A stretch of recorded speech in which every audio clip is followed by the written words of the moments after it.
Hello, everyone, and welcome. Wayward Gamers, welcome to the Emporium. I am Jay, also known as NeoFit3 on the socials. And you're probably wondering, where the heck is everyone? Well, you see, we have a special solo mission of Brynn because she decided to disappear last episode. So we're going to run a little bit of a solo episode at the beginning of the next episode so that we kind of combine. So you're going to be watching this on the VODs on YouTube. So this is your little special gift of that. So thank you so much. Carrie, please introduce your Hello. character and what is she doing right now? Of course. So I'm Carrie, and my character is Brynn. She is a half-elf rogue, for those of you that might be new. And she apparently is not one for tedious introductions because as her buddies escaped the haunted-ish house and were standing outside, they were just introducing each other and talking and all of that good stuff. And Brynn remembered that there was a door to investigate inside that she didn't get a chance to look at. And so she decided to gently slip away with a nat 20 The nat to 20. sneak back inside, check it out. At which point several minutes go by and they turn around and finally look like, where's Brynn? And that's where the episode 13 will pick up. But until then, we're going to explore what happens when Brynn searches the house solo.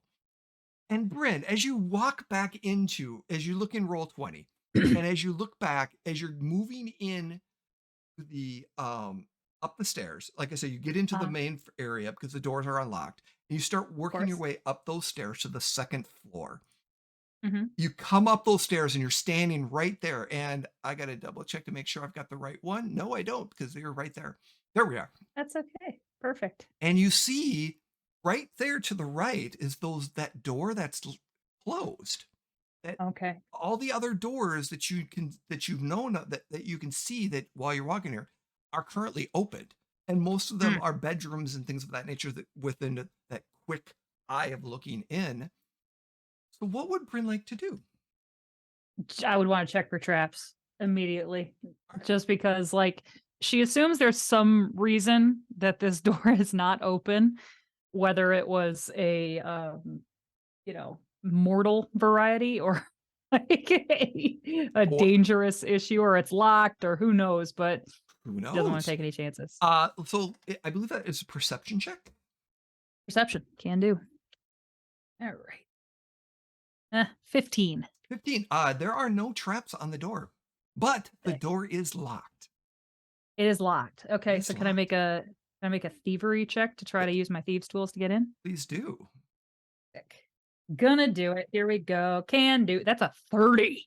Yeah, these locks are not very. I mean, you're very common with these particular locks. It's just a quick tink, and the door goes, and it starts to open up. Brynn kind of giggles to herself as she rolls up her thieves tools. Like she's just like very self-congratulatory. Like she's so good at this. Yeah. You're just kind of like, yeah, you're just, it's the, hey, I can do this. And do this without the distractions of the fellas. Yeah, when they're not hanging over you or anything like that, you're just like, I'm the best. And as you kind of look inside this room, you can tell, give you a little description. Inside this room, there are several shelves lining all three of the walls. A very large wooden table with maps. Several miscellaneous papers and books are scattered all over the table and all over the floor. Some of the Mhm. floor, like I said, there's some of them are on the floor. There's a large map of Golarion that's very visible underneath some of these papers on top of the table. Nice. There's a lot of writing and there's notebooks and just notes kind of but this is a large kind of library in a way. And there's just several books about the region and just as you can see, it's just filled in certain areas and other areas it's kind of bare on the shelf. But it's Okay. pretty full and it looks like there's a desk or a chair for someone to sit in. And like I said, this very large table. There seems to be some old like tea cup or something like that with a very little Mhm. amount of liquid inside and very cold. Oh, okay. Yep. Okay. Bryn kind of wants to look around. Everything else in this place kind of seemed pretty like trashed. Like we called it a frat house kind of Hmm. jokingly. Yeah. Is this room seems like a little bit like finer, if that makes sense. Is that would that be a fair statement or no? Yes and no.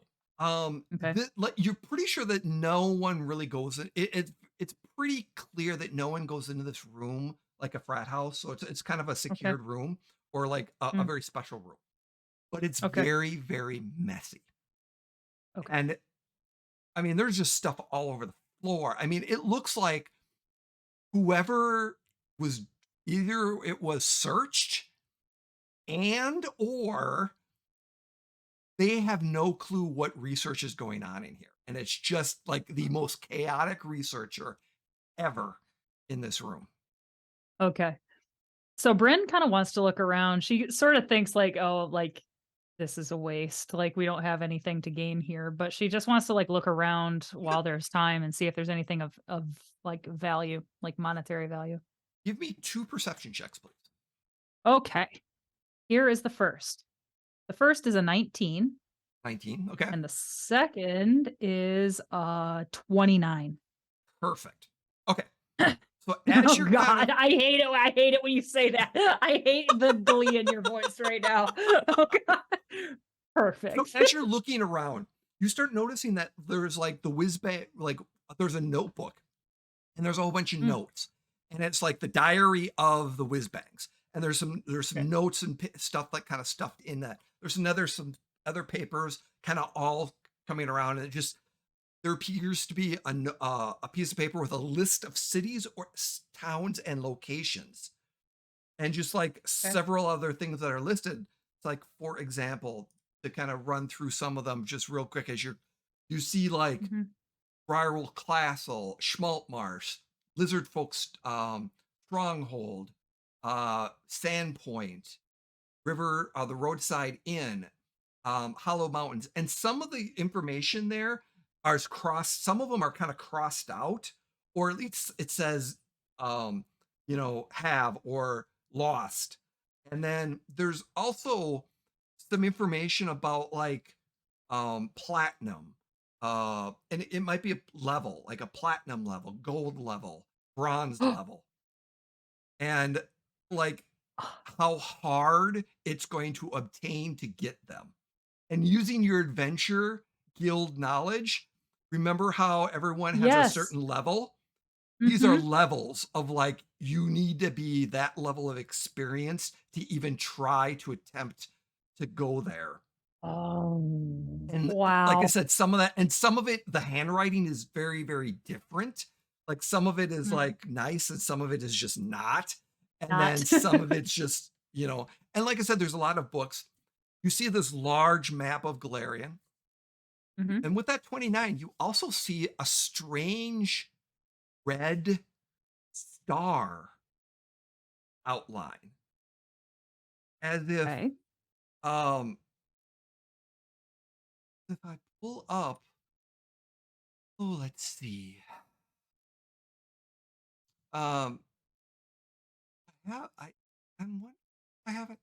You know what? You see this map. Ah. Oh, okay. Alright. That looks familiar. Yes. Uh-huh. And you're So both yeah. Good. I was gonna say, as you're looking around, this is where the whiz bangs were doing their research into Okay. the shards and all that information and things of that nature. Okay. So it's very clear, but in your search, it's chaotic. Like there's like Yeah. it's not organized well. It's like a pile is over here of one information. There's a pile over here of one information. There's another pile on the floor. And it's one of those things where it's just kind of like whoever is researching this has no clue what they're doing. Okay. Okay. And if you think you So, get a Vero in here for a week, um, man. he would have a field day. Uh-huh. Bryn makes a mental note to not let Aviro loose in here, but she does like take that. Can she take that map that has the star on it? Like, You can is start that taking it, yeah. takeable? Yeah. So I would start like I would grab the stuff that seems the most relevant to us. Like I Mhm, would take that list of cities and places and um I would kind of be laying it all on the map mhm. and like just laying some of the most important things, the most important pieces of paper by my Okay. reckoning, and then I would want to roll up the map, the And whole just map. before you start rolling up the mat, your foot moves underneath because there's papers all over and you hit something metal. Oh, It's not shit. hard. You actually kick Oh. it. You kind of kick it a little Oh, bit. okay. And Does it like as you look down and you kind of move the paper, there uh-huh. is a very decorative wayfinder. Oh. Oh. Old, very old looking wayfinder. Now, as being a pet from the Pathfinder Society, you've seen Yeah. wayfinders before. Oh, yeah. Yeah, This yeah, is yeah. never you've never seen one of these types of wayfinders before. This is like one of those special ancient, An like a antique. very, very elite wayfinder. And it doesn't look like a normal wayfinder, it's bigger. And it just something just seems off. And the symbols on it are there's a whole bunch of symbols on it and things of that nature all around it. And it's the Okay. silvery, you know, large wayfinder. Yeah. So in my hand, like about how big is it? Like It it's takes bigger up than your hand. normal, so It will takes up take my up hand. your hand. Okay. Yeah. So Bryn would kind of like would pick it up and kind of like look it over, and I'm sure it's in addition to being bigger, it's a little heavier than a normal No, one. And she, surprisingly, it's not. It's possibly made of oh, mithril. oh, oh, holy shit! And Bryn wants to like open it As and you like open it, you will see that as you open it, there are holes, like as if there's like an intricate pattern, and that there's little dots or little spaces to put things in all around the edge of the. So it's a circle. It's like all these little spots that you can yeah, put something, and there's yeah. intricate. And in the center, there is a large white uh, gem shard. And the And first, go ahead. yeah, go ahead. I was just gonna say, what way is it like pointing right It now? it What is it doing? it doesn't. It's just kind of in the center, and Just sort of there. it's just in the center. The first thing you think of is the star shard, which is what fell Oh, from an asteroid that basically ascends people. Like some of the gods used to find the star shard to ascend to godhood. It looks like this larger shard is just in the center. wow. And there is a directional with this particular wayfinder in the kind of in the center part on the out in the inside of where the dots are. Okay. And as you're looking at that, you suddenly hear this.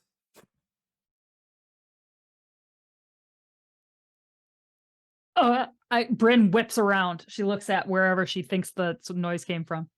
Well, you got to roll something real quick.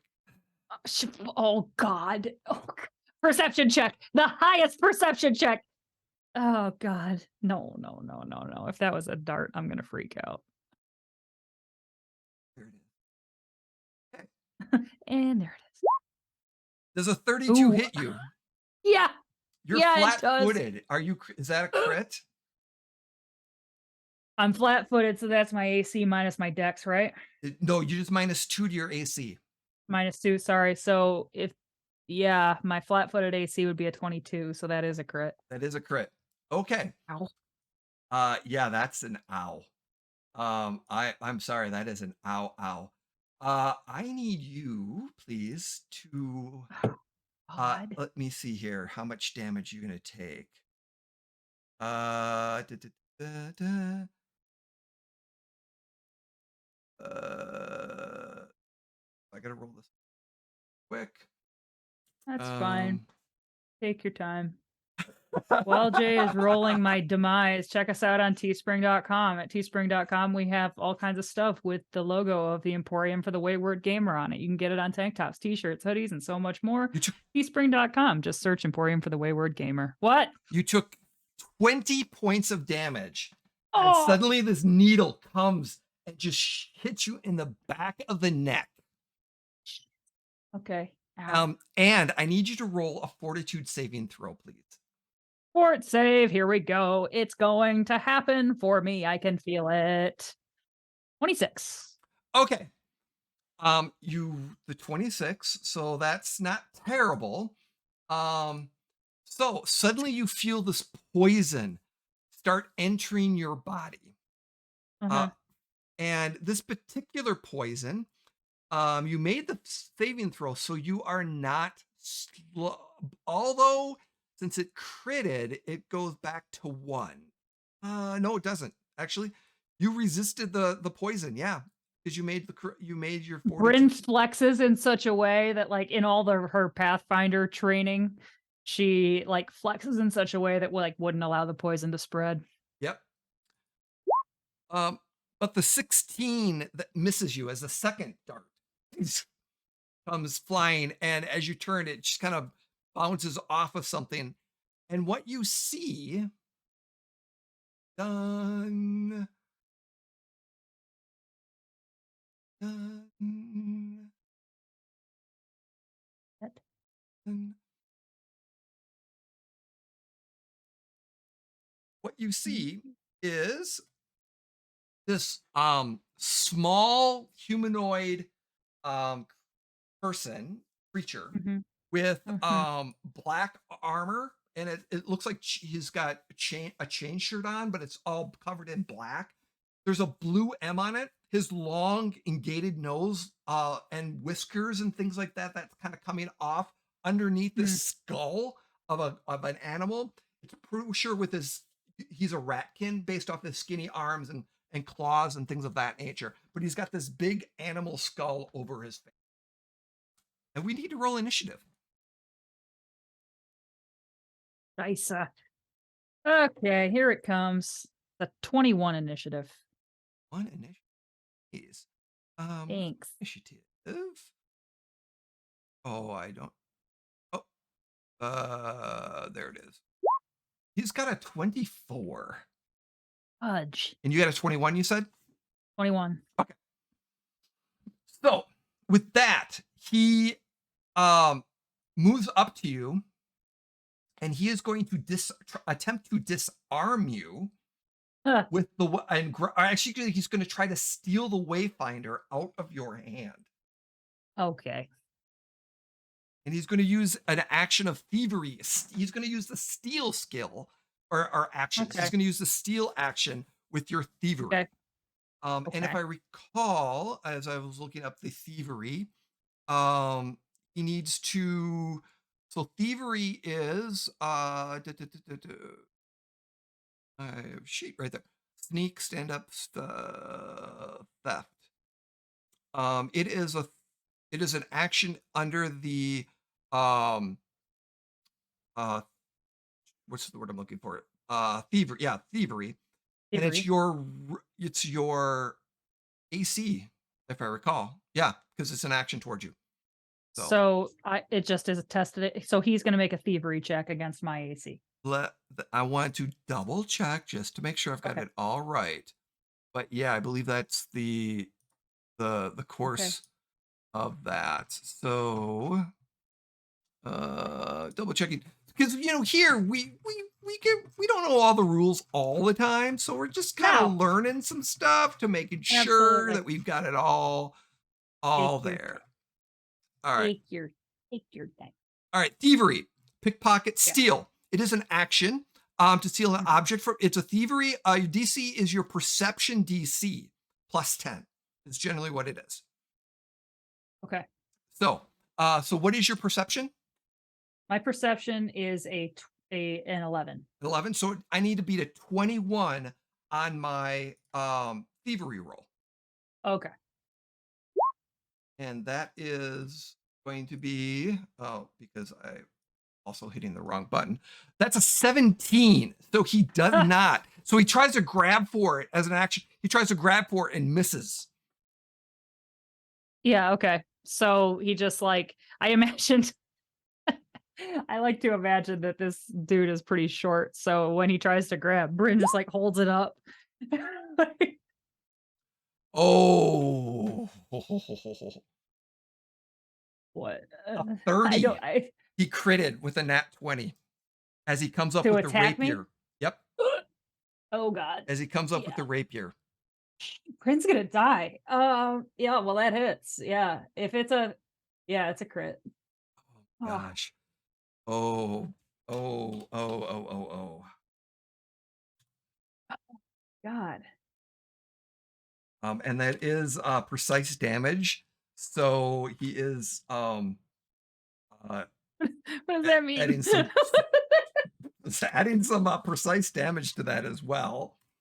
Doing an awful lot of math for my taste. 17 points of damage. Oh god. So Bryn is down to less than half her health, and this little shit is yeah. Yeah. It's Bryn's turn. What would Bryn like to do?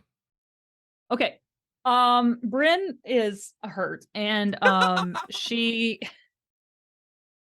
she would just like she kind of like sees red at this point. It's like almost as bad as when Aviro like patted her on the cheek patronizingly that one time. Mm-hmm. And so she just wants to try to hit him. He's right up against her, Yeah. right? Like Yep. he's right there. Mhm. So I don't have to move. So I'm Cool. gonna try to hit him. Yeah. Here I go with my rapier. It's a 28 to hit. 28 hits. Now your Nice. rapier wasn't out, so you had to use a maneuver to Oh, pull it out, and okay. one of your actions to pull it out, and then your first strike. Unless So, do I have quick draw? or yeah, is there a quick draw? There is, but I can never remember which of my characters have what. I'm sorry. Okay. Let me just real quick. I'm gonna look. Can't remember if you do or not. Not bad. Okay. I do not Okay. have quick draw yet. Well, that's a bummer. Okay. Anyway, But you did so hit him. Yeah, you action, hit him. Yep. and then I hit him, Yep. and then that is 8 points of damage. Okay. Yeah, you And I want to try one more time. go for it. Here I go. And that is a -5 on every Yep. on every attack thereafter, Yep. correct? Okay, Mhm. here we go. That's okay, because that's still a 29. That hits. It And is not a that crit, but it is does hit. correct. So that is 6 plus it's another 10, another 10 points of damage. All right. Yeah, you got him pretty good on that point. Yeah. Yeah. And as a free action, I would Bryn would like try to straighten herself up and just be like, I'm gonna give you one chance to run the hell out of here before I chop you in half.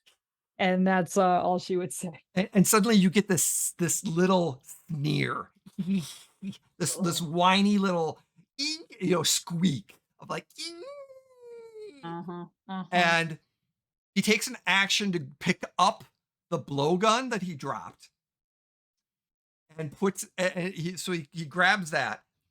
He tumbles. He's going to attempt to tumble past you and get behind you as he kind of runs. Do I get an attack of opportunity? No, because he's only moving 15. And he has a feat that allows him to allow me to share that feat information. So his particular feat is mobility.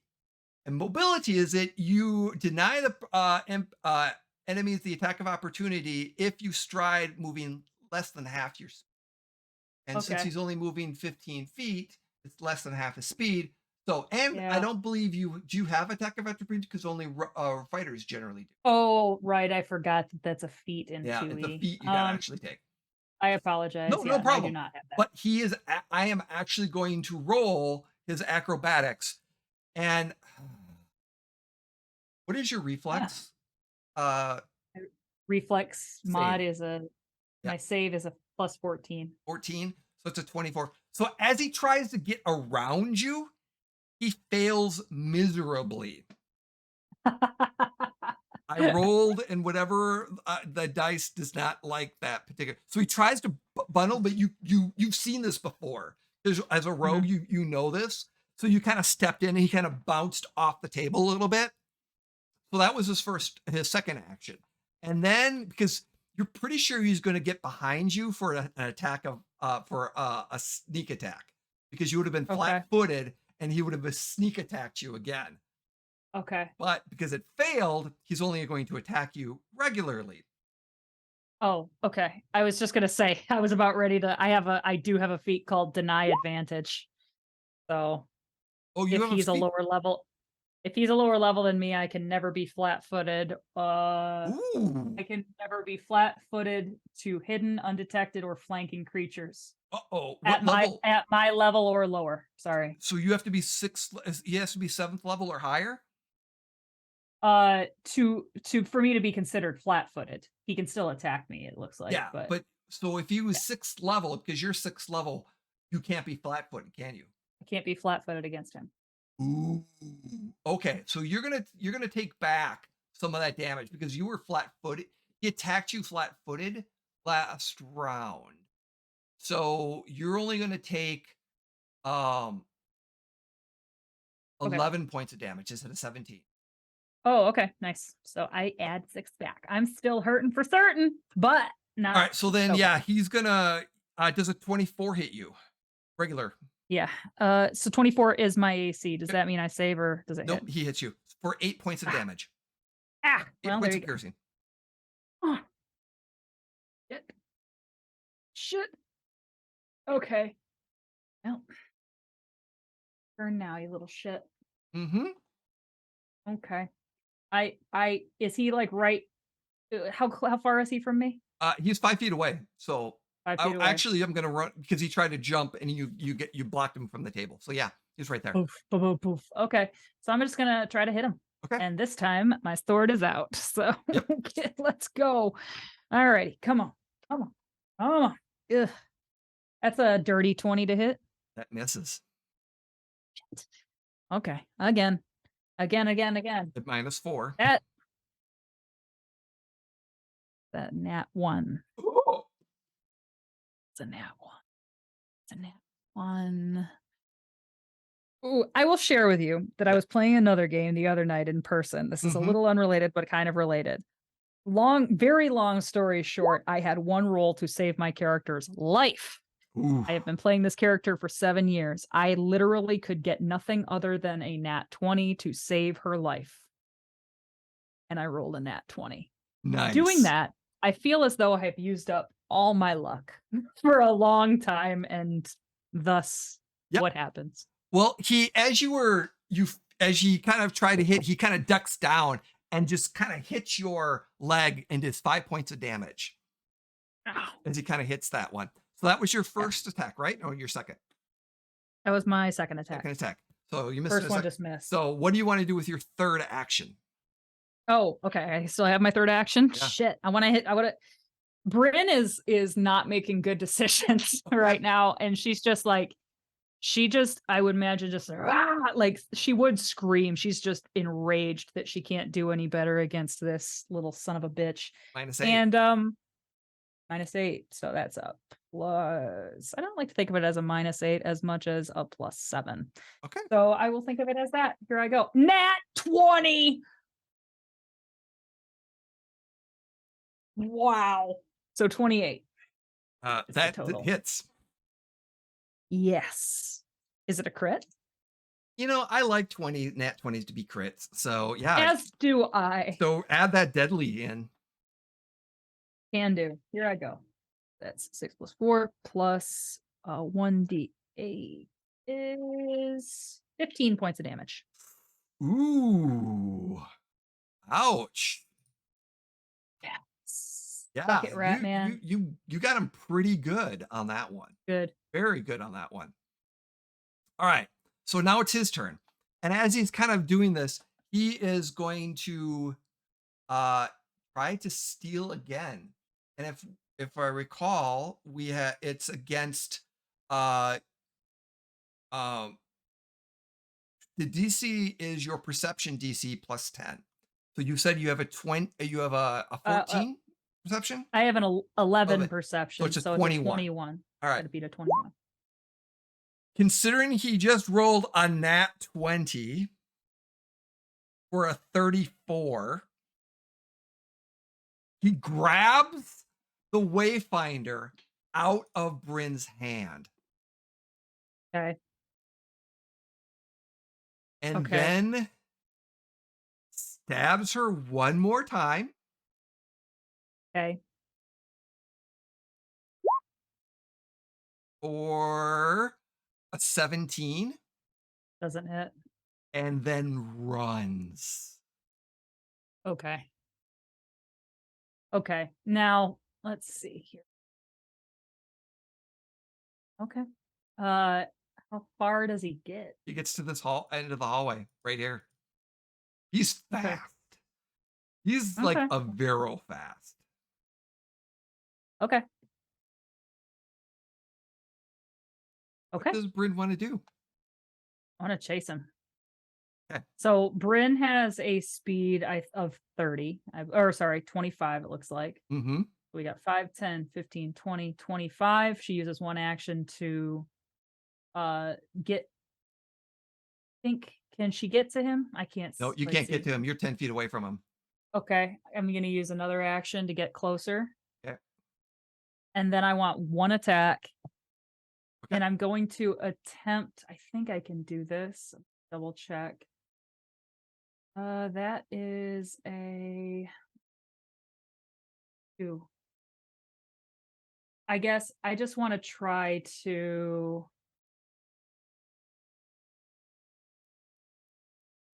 I think that is 2. You can. There's like disarm. I have a feat called stab and snag, but It takes 2, um doesn't it? does take He 2. just ran out of. Yep. One for the stab and one for the snag. But you can try to steal it back, or you can try to disarm him from it if you want. I want to try to steal it back. I want to try to steal it back. Roll. A thievery roll. All right. So you're basically thievering back and forth.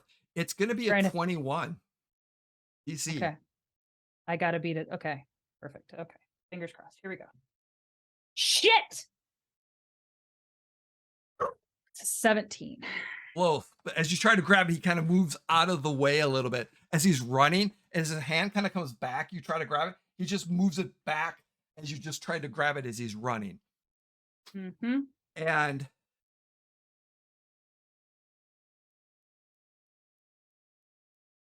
decisions.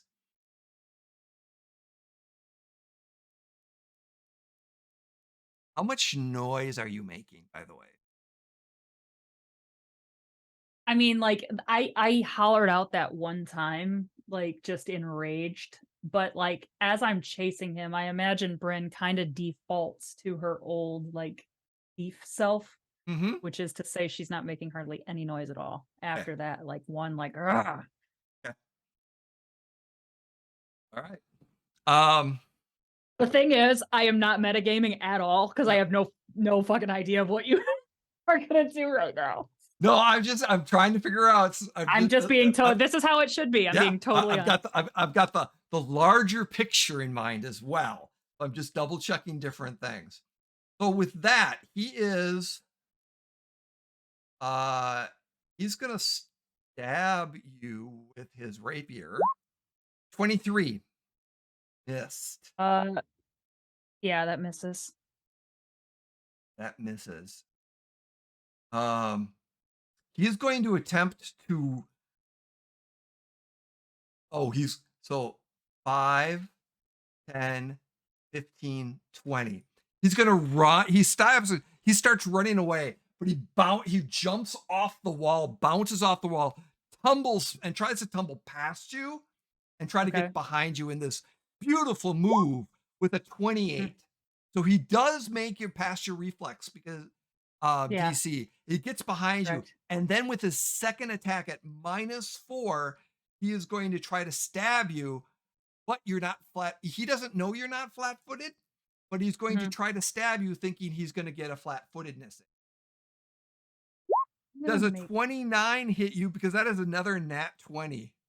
God. Yes. That hits me non-flat-footed. That's shit.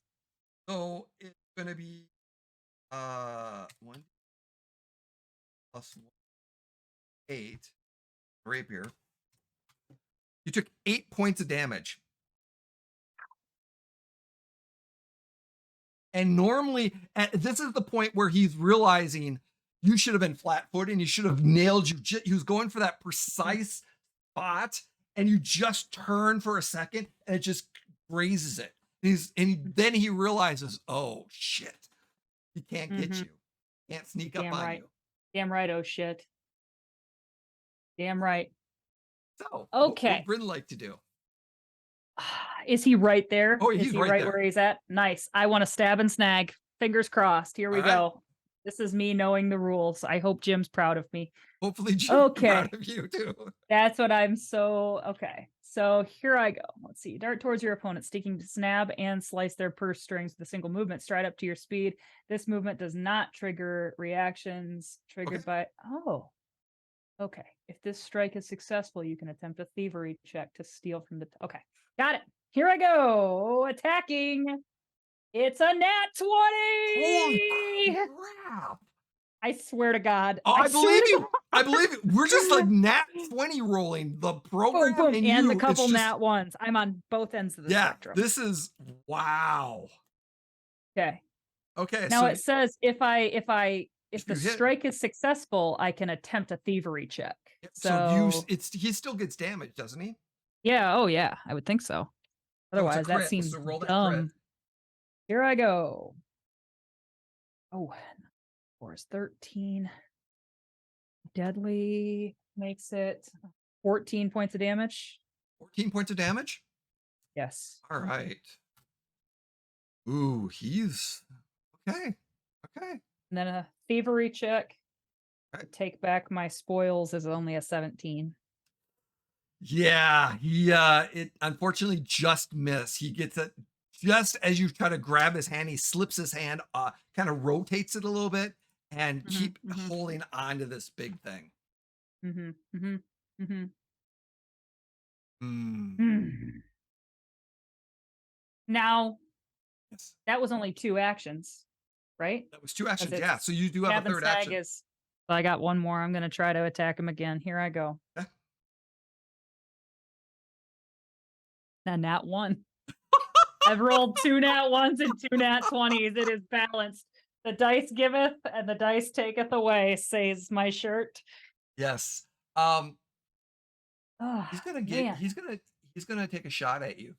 That. That's fair. That's It's a reasonable. third strike, so it's it's quite a bit minus on that. And at 18, he missed. Doesn't hit. Doesn't hit. So it brings up his turn. Mhm. Um, ooh, what do we want to do?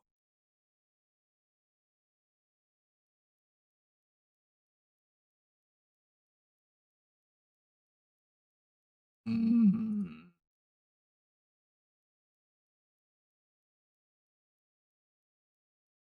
Not gonna give you any ideas. I know, I know. As you said, you cannot be flat-footed Can't be flat-footed if I can see him. if you can That's see what it him. says.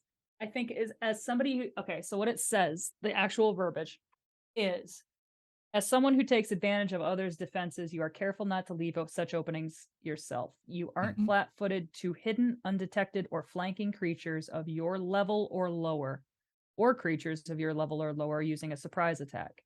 However, they can still help their allies flank. Okay. So he's starting to realize too, because he was going to do something, and I'm going to do it, but it's not going to work because he's learning something. So one of the He's things learning. he's learning. So one of the things he has is a class feat called Dread Striker. If you capitalize on your enemy's fear to slip past their defenses, any creatures that has a frightened condition is also flat-footed against your attacks. But one of the things he was going to do is was going to intimidate you as an action, demoralize you, and then strike you with this Dread Striker. So the first roll is this intimidation, and I swear to God, it was a nat 20 rolling, and then it moved to a 2. So it wasn't a nat 20. No, it wasn't a nat 20. So does an 18 for the demoralizing feat, which is in the intimidation range. If you're demoralizing, it's a will save. What is your target's will save? Will DC? My will, well, so it's What's a your will plus save? 11. 11? So it's a Is, 21. Yeah. Okay. Okay. So he tries to intimidate you and it didn't work. As one of his actions. And then he was going to follow up with this Dread Strike. And he's starting to realize that it's not completely working on you. But he's learning some stuff. But a 30 hits you for 7 points of piercing damage. Oh man. Oh God. Okay. And the question becomes,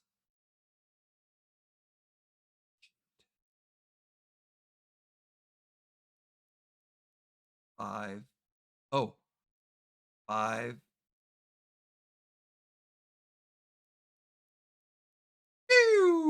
And he jumps.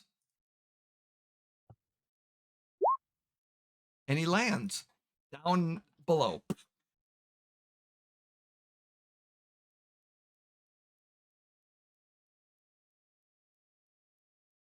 Okay.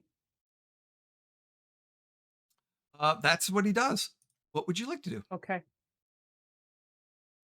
I want to chase him. I want to go out and I want to land right on on top of him. I want to tackle him. I want to. So he dropped down and then moved out of the drop down zone. So you have to drop down right behind him.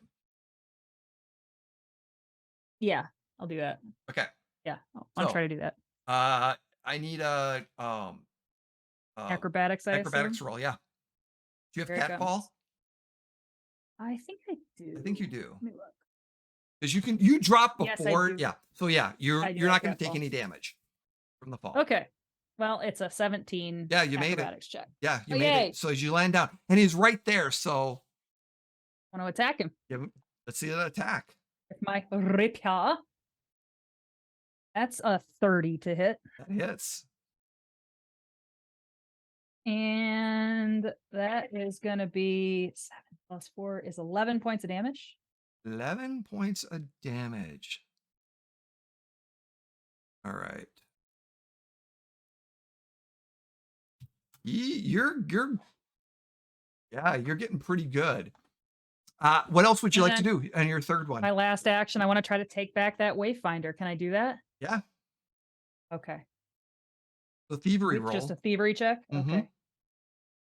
That's a 24. 24 is exactly what you needed. Yes. Yes. Oh so my God. In that process, you struck him, did damage, and then you just kind of came in and swooped in and grabbed it out of his hand.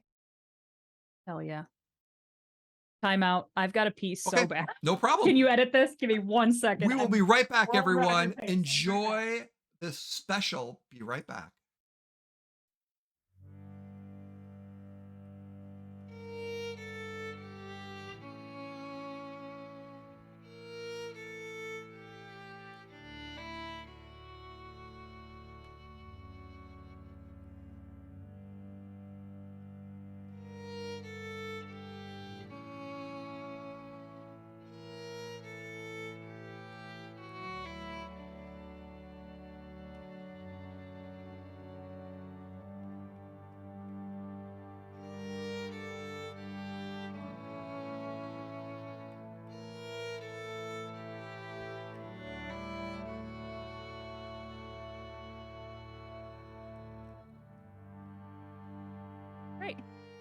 hello everyone. We are back. See, just a quick little break, and we are here. So, Yay. picking up the action. I have the Wayfinder. You have the Wayfinder. You got the Wayfinder. Yes. Decisions. Because right about now,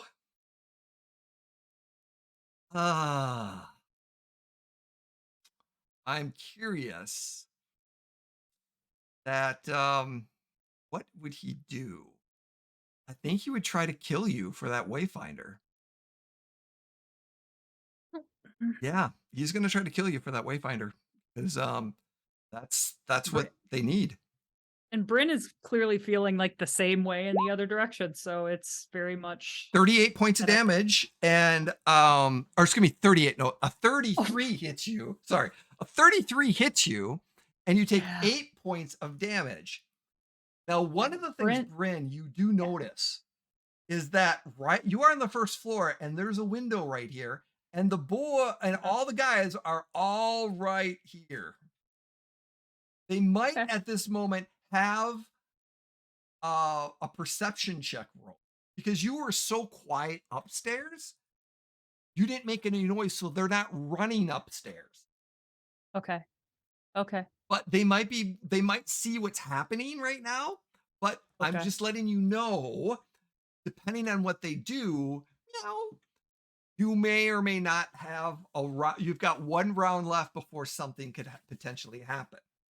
Or, like I said, they're out there and they may not have noticed you yet. With that hit, Brynn is at 0. You are still up. I'm still up. You're going to be still up. So I guess he's still moving. He's still going, right? Yeah. Or he attacked me once. So he attacked you once? Okay. That's what he said. Yeah, that's what he said. He attacked you once. Does he get to finish his move? Oh yeah, he does. Is going to thievery this out of your hands. 27. He grabs it out of as you're like. So here's I'm realizing too is that you can't be flat-footed, and we messed that the first time too. So you actually have about 10 hit. Let me rephrase that. You've got 5 more hit points. Oh, because I messed up on the first attack because that shouldn't have been. Okay. So you've got 5 more hit points. Great. I'm at 5. I'm still hurting. You're still hurting. But as you're like he stabbed you really good, and you're kind of holding off a little bit, and he stabs you, he grabs it out of your hand, and he kind of snickers a little bit, and he's going to try to stab you again at even with a minus. Why did that not minus? I rolled a 13. Oh, he missed. So it did not work. So, I rolled the wrong one. There we go. So yeah, a 12. He misses. He missed. Good. Screw him. So yeah, he missed that one. But he has the Wayfinder in his hand. What would you like to do? Is it a free action to yell something? Yeah. Brynn specifically would yell for Glastoc. Okay. She would just like say his name, and that's kind of all she can like fathom at this point because she's just so in the zone. And she would try to, I would try to kill the kill the shit out of him. Okay. I want to just try to kill him. Here I go. Okay. That is, let's see, 17 to hit. Nope. Missed. Second attack. 27. Did you minus 4?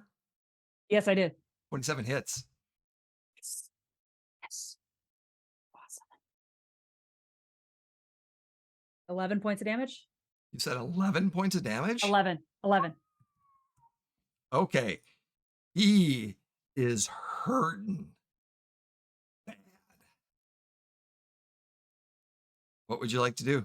You've got 1 action left. Can I just grapple him? Yeah, you can Is try to. that a thing? I just want to keep him now that I've called out for Glastoc and now that I've like almost killed this little shit. I just want to keep him in place, and that's kind of all like So Brynn can think to grappling do. is it's an attack. So Okay. it's gonna be you've attacked. This will be your third attack, so it's gonna be a -8 Minus eight. on your roll. Correct. And to grapple, it is, if I recall, the grapple is an athletics roll, not Okay. an acrobatics roll. Let me double check, and I'm fairly Both of confident. mine are the same, so I can just roll. And then you can look it up later. It Yeah. feels like athletics to me. Yeah, And it's a grapple. -8. Yep, a grapple. And it's Okay. against his and it's against his fortitude DC. It's not his armor class. Okay. No, that's not gonna do it. That's So a as you 9. lunge for him, he just kind of nimbly dodges out of the way. And that is where everyone else will be coming in for initiative. Perfect. So we're going to take a quick break, and you're going to see the next episode start, episode 13, as this ratkin is fighting Brynn. And we'll see what happens when the rest of them start joining in. Thank you, everyone, for joining us. We'll be right back. Hold on. But you're going to be seeing this in the VOD. So, yes, hold on real quick. We'll be seeing you. Take care. 1 second.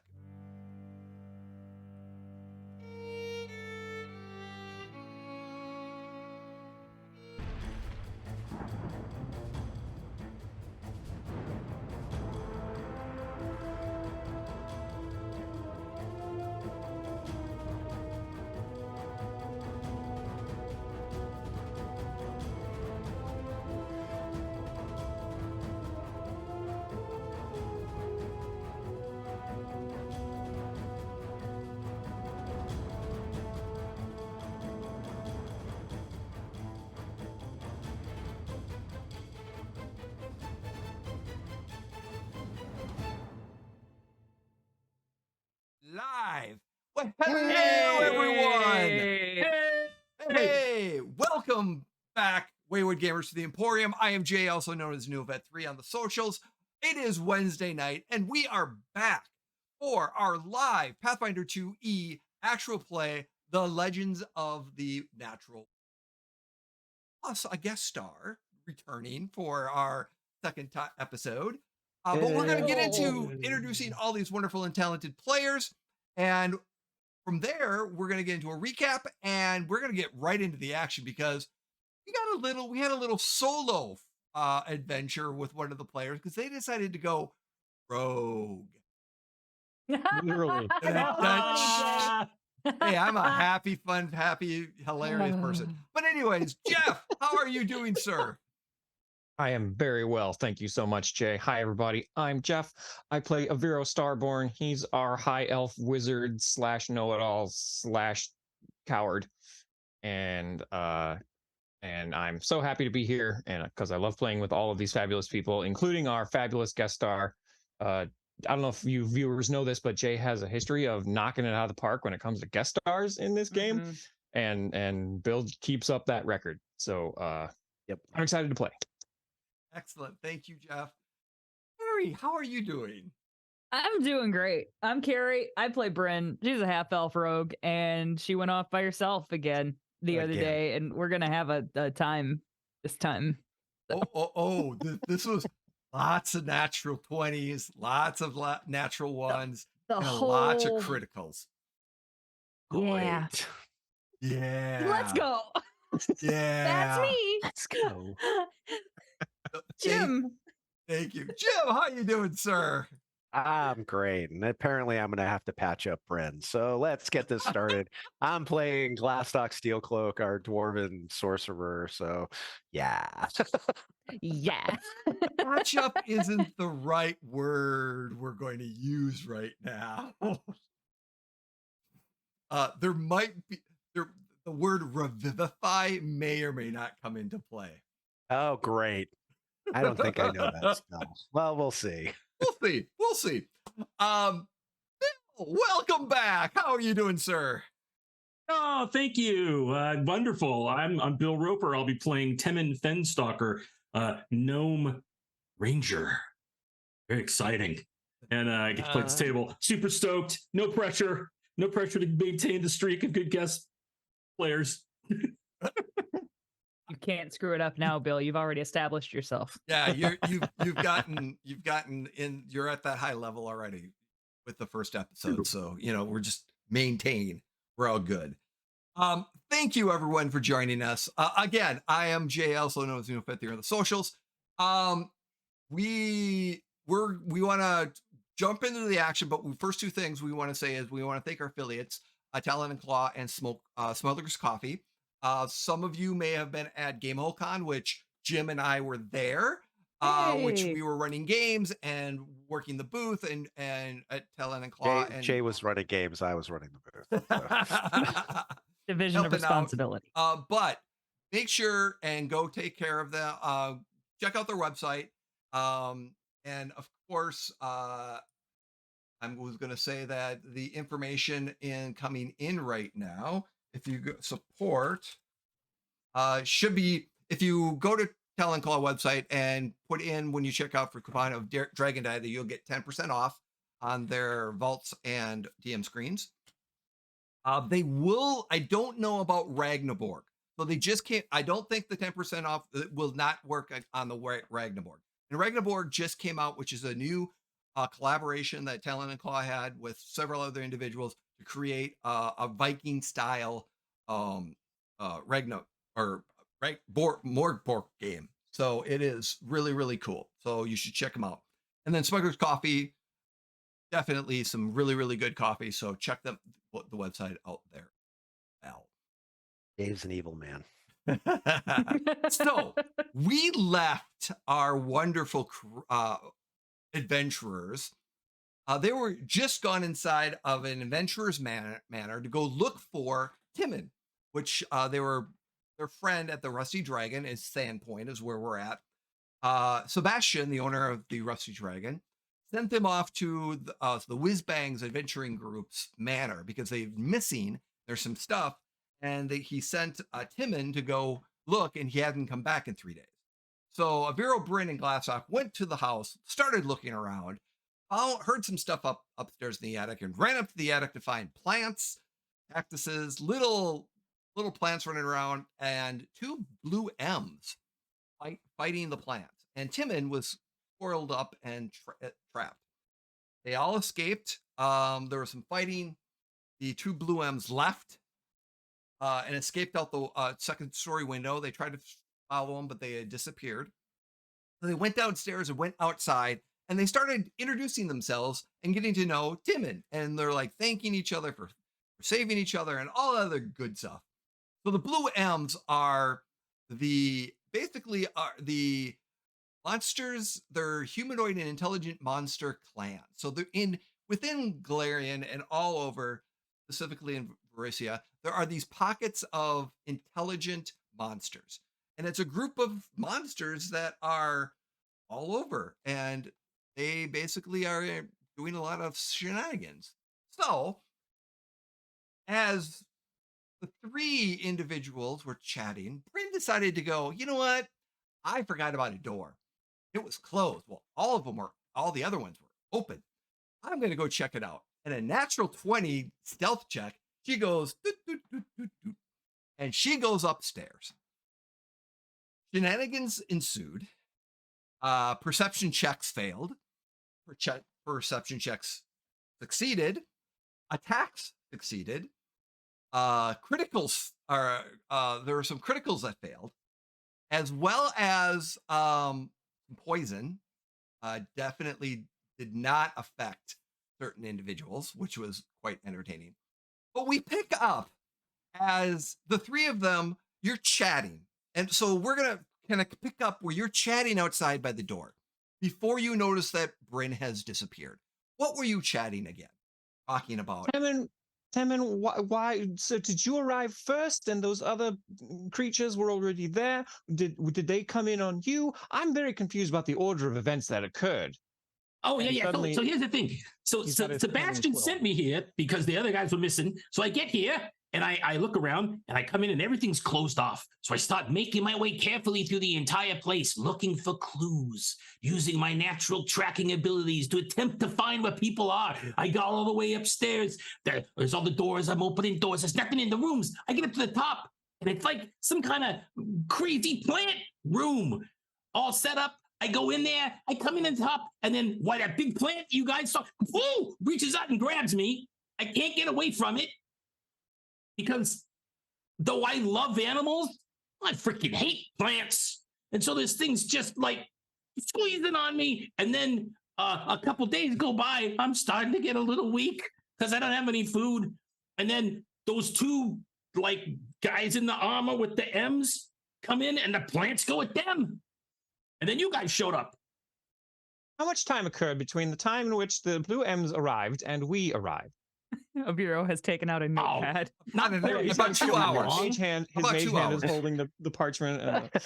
Yeah, I think it was like about, I don't know, maybe a couple of hours. It was hard to tell. They didn't come up in the room immediately. I could hear them downstairs, shuffling around, looking for things, checking out the place.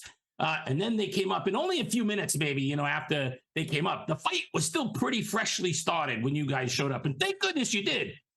And how long were you dangled, suspended over the... Dangled. I was held by that plant for guys probably 2-3 days. 2 or 3 days, but you must be famished. Have you eaten? Would you like some rations? And he pulls out. Oh, yeah, of course. And he grabs some and just starts Oh eating. wait, Like, I think Aviro offers him a flask. A drink out of Oh a my flask. Do I God. have- What a pal. Bill, you have successfully yes. pushed it past the tier of guest players. Thank you. Okay. I was gonna say, as soon as he's like, well, it was like 2 or 3 days. It's so great. Yes. What's in this flask? Gilbert Gottfried. That's right. You tell me what's in the flask, Aviro says. Hang on a second. And he has a little sip. He's like, oh, elderberry liqueur. Where would you find this stuff? This is my favorite. And Aviro just winks and says, I have my ways, because he handed you a flask of fellowship, so it's whatever you want it to be. Oh, So does Great. anyone know, should I read what it says for flask of fellowship? yeah. Sure. Where did it go? If you share drinks from a flask of fellowship as part of your make an impression action, the drink that pours from the flask happens to be exactly what the target of your efforts would most like to have a dram or two of. Nice. It's delicious. Oh, wait a minute. I wonder. I hope my friend's all right. What friend? And Temin puts his fingers up. I can't do it. Puts his fingers up. He's like, And I would say like a round or two later, you see the little squirrel, because it's a squirrel, right? no, we changed it. To Carrie. So out of the the forested area comes a little reddish brown colored bear cub. that's God, right. That's no. right. It's the We bear changed it. cub. Right, comes out and he's like, you're gonna oh, break cinnamon, you're all right. And he drops down the ground. The bear cub loops up and he's like, Aviro hides behind the ear. Glastoc. Aviro hides behind Glastoc. Its name is Cinnamon. He's like, I'm glad you got away and ran when you did, buddy. You wouldn't have done so good up there. Glastoc, there's a wild animal that's right next to that man. Glastoc. And Glastoc's just shaking his head as Aviro's hiding. The 6 foot plus tall elf hiding behind the 4 foot tall dwarf. It's He is fully cowering behind me. significantly. Mhm. Uh, So as this is happening and you're getting this, I asked the players to roll a perception check. And Aviro and Bill, as you are focusing on this, Who's Bill? or excuse me, Timon and Aviro, as you're focusing on Cinnamon as he's coming up, Glastoc, you kind of look over out of the corner of your eye and you look towards the main entrance. And if you go to a roll 20, you'll see the main entrance right here. And there's this Okay. window right here. right. Okay. And as you're looking through, you kind of some movement caught your eye. And as you look over, you see Brynn And I'm going to describe something around before you can act, because I know some of you are going to want to act right away, but you're going to see something before you can react and before more or less a round kind of happens. Okay. And so as you see Brynn drop down and is in combat with some sort of humanoid. And it's strange. It's got a long tail and kind of a long snout, and it's got a skull as a helmet. And they're playing with rapiers, but they're also grabbing some stuff out of each other's hands and doing some thieving. And then you see this possibly ratkin type humanoid wearing armor, possibly with a blue M on it. Possibly. Stab Brynn in the left of the stomach. And she goes down on one knee and then collapses on the floor. Okay. He steps down and grabs a device or something out of her hand. And then he looks and grins as he raises the rapier to coup de grace her. And then as he shoves the rapier down towards her, Brynn moves her rapier and just blocks it out of the way as she stumbles to her feet. And I need the three of you to roll initiative. Oh, yeah. Oh, it's not over yet. Okay. So, perception? Can I just add, Brynn does No. not look good at all. Like, Oh, no. she's alive, but very barely. Okay. All right. Which, because I know there's a couple of different ways we can roll initiative. I would say I would use perception as your initiative. Okay. Brynn, when we played, what was your initiative? Oh, God. I don't remember. Yeah, I don't remember either. Can we just re-roll? Yeah, We can sure, just re-roll. re-roll. Probably the fairest way to do it. That's a 16 Might for help Brynn. if I get my character sheet up and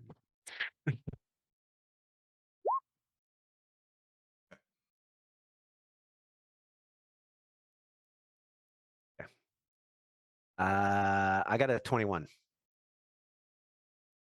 Brynn got a 16. Glastoc, you got a 21.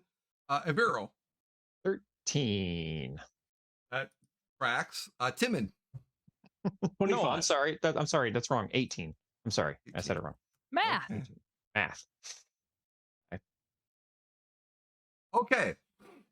Timon.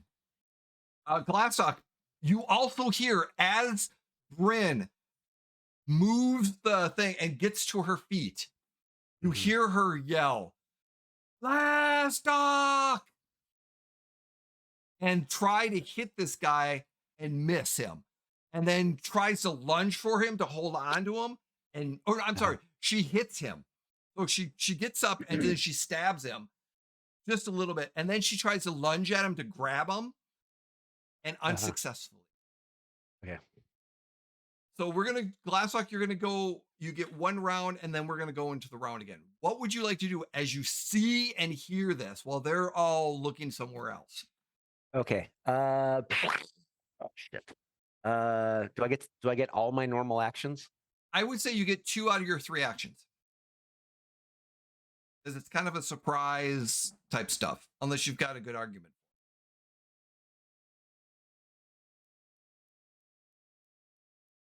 Okay. I can see Brynn though, right? Yes, you can see Brynn. Okay. She is hurting bad. And she went down. Like I said, she went.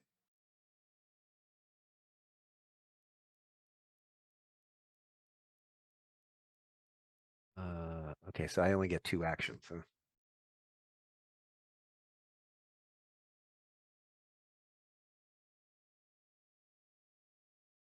That sucks because all of my spells are 2 actions, so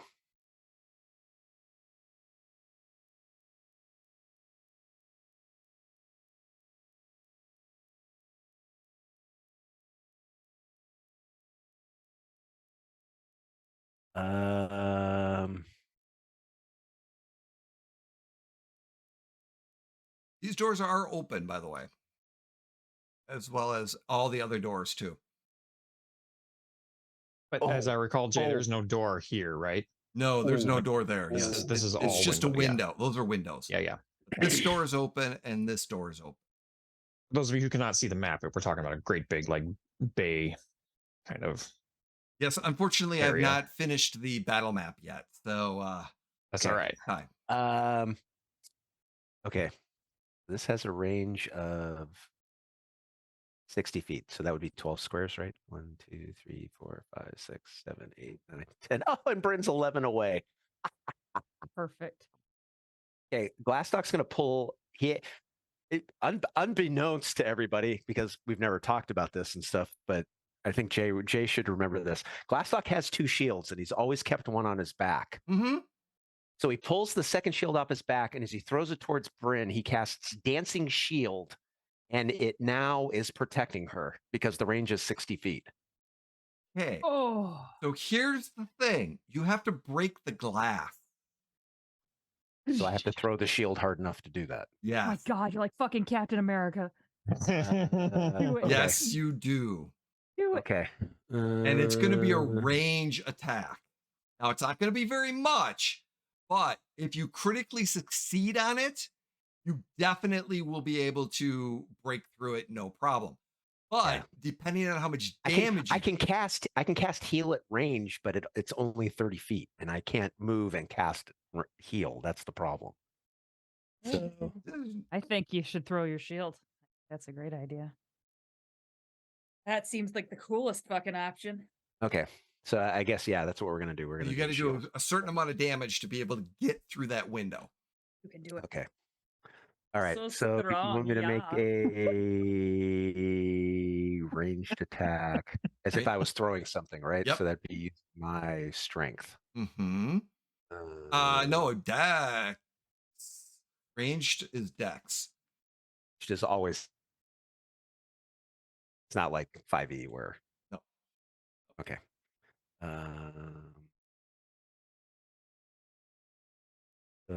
So I'm gonna roll a d20. Get to add 1 for my dex. And yes, we get a bonus based on our level too, right? Yeah. What is it? So it's also proficient. So what is your slam? If you're just gonna slam a shield. I don't know. Did you put that attack in by chance? No. Okay. What is your normal attack with your strength? Oh, well, my normal attack with my strength would be plus 13. Plus 13. And what's the difference between what's your plus 10? It'd be plus 10. Okay. This So would be a difference. you got a plus 10 on your. We'll just go to Okay, plus so 10. I got a plus 10. All right, so let me call this up and roll a d20. And so that would be a 19. Okay. You did not critically succeed because it was an AC 10. But how much damage did you do with your? And it's a 1d. We're gonna go 1d6 plus your strength, or 1d4 plus your strength. Because what's a shield damage? I have no idea. Add weapon shield. The steel shield, if that helps. Okay, so yes, that will help. So a shield bash is generally 1d4. So it's Okay. 1d4 plus your strength, and then and that's what's going to go against the glass. And there's a hardness 6 points of damage. Yeah. Okay. And glass is 5, 1 point. Oh. It broke through the glass, but it didn't get all the way there, unfortunately. Well, the range is 60 feet and she's 55. So how much? So it's going to last. It's going to be 5 feet away from her. Okay. because it's gonna be sees like- the shield so if she- clatter to the ground and like looks hard. Well, no, it doesn't she clatter. bleeds out. I'm just kidding. It doesn't clatter to the ground. It actually levitates. It normally would levitate in front of her. Cool. So, because the way the spell reads is you levitate the touch shield and it orbits around a nearby ally. okay. So it But it didn't get all. It kind of didn't get all the way through the glass. It did, but because it lost it, I was going to go with it lost its momentum. You can pick 60 feet, but because it didn't get it, you needed another few hit points to be able to get through the glass completely okay. and get to where you're needing to go. Okay. So I was going to say because of that, the lost momentum and it's just kind of sitting there. Brynn would just need to get close up to it and then it would to attack. Yeah, it's kind of does it get to her by at the start of the next round or whatever? Fine. Start of the next round. We'll go with that way. So yeah. Okay. Which brings us to Timon. Timon, you suddenly Glastoc chucks the shield. You look. Brynn is in combat. What do you want to do? You Are these 5-foot squares in the map, Yep, they are. regardless of what the measuring thing tells me? Okay. Which glass did Glastoc break? That one? That Great. I'm going to move to that square, I think it is. Somewhere around that. So it might be this square, actually. I think I have to move to up one. To get line of sight on the thing that is rat creature that is Mhm. attacking the person who helped save me. So moving there is my first action. My second action is to quick draw my bow and fire a shot at it through the broken window. Okay. That's what I would like to do. Okay. Give me your Badass. your Cool. It's so fucking Red Dead Redemption of you. 25. a 25 will hit. Right between the Nice. fucking shoulder blades. Get him. Well, that would be TBH. his sternum, Carrie, since he's facing. I thought he was running away. Oh, was he? No. No, Not he's trying to yet. kill you. Oh, Yeah, he's trying to coup de grace you. right between the What is that? nips. Get him. Okay, good. All right. That is going to be 13 points of piercing damage.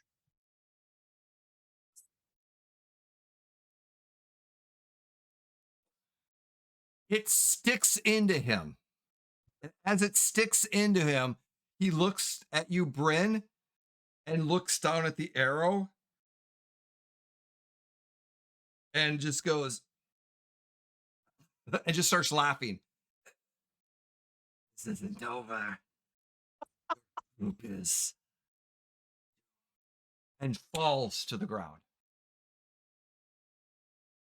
Brynn hears that and she's breathing heavily. And as he falls, Brynn is kind of standing there on pretty wobbly feet. And as he falls and she realizes the fight is over, she falls to her knees again. And it's just like barely holding it together. Okay. What is the rest of you doing then? Well, Yeah, You're well, running in, I'm assuming. Obviously, we get in there as fast as we can. So So yeah, So since Aviro didn't see this happen, and this is now suddenly over before he knows what's going on, he sees a wild animal come running out of the woods. So he's he's currently still worried hiding. about the bear. So he's worried Yep. about this animal, and then suddenly a crash happens. He's like, so what happens when the shield goes through the window is he screams and says, "The mama bear's coming!" Aviro's life is constant horrors. Oh my god, Oh my So God. so I suppose he sees the two of you run towards Yeah. the house. Does which- Brynn Jeff, I love have you. the- I really do. the thing, Jay? Or did he have the thing? he had the thing. And so it I would dropped crawl over to the him, ground. like, Yeah. as I'm like barely like holding my insides in, Brynn would like kind of crawl over to him and like scoop the thing up and just sort of like then kind of fall and like almost be like passing in and out. Whoa. Does anyone have a potion? Does anyone have a potion? Glastoc's going to cast Heal on Brynn, and I'm going to make it a double action, so it's 48 plus 32. Okay. Ooh, So she gets 56 hit points back. holy fuck. Well, that's pretty good. That kind of helped, I think. Yeah, Well, so and actually, I could do that from 30 feet away if I could have moved the last time, but that's all right. Glastoc walks over to the window and is like, "Oh, for God's sake!" Poof, like through the window. Aviro's panically looking through his sack. I have a healing potion. I have a healing potion. Will it? Fine, Aviro, and like Brynn would like roll over onto her back, and she's not gonna die anymore, but she's still She's very not gonna like die anymore. tired.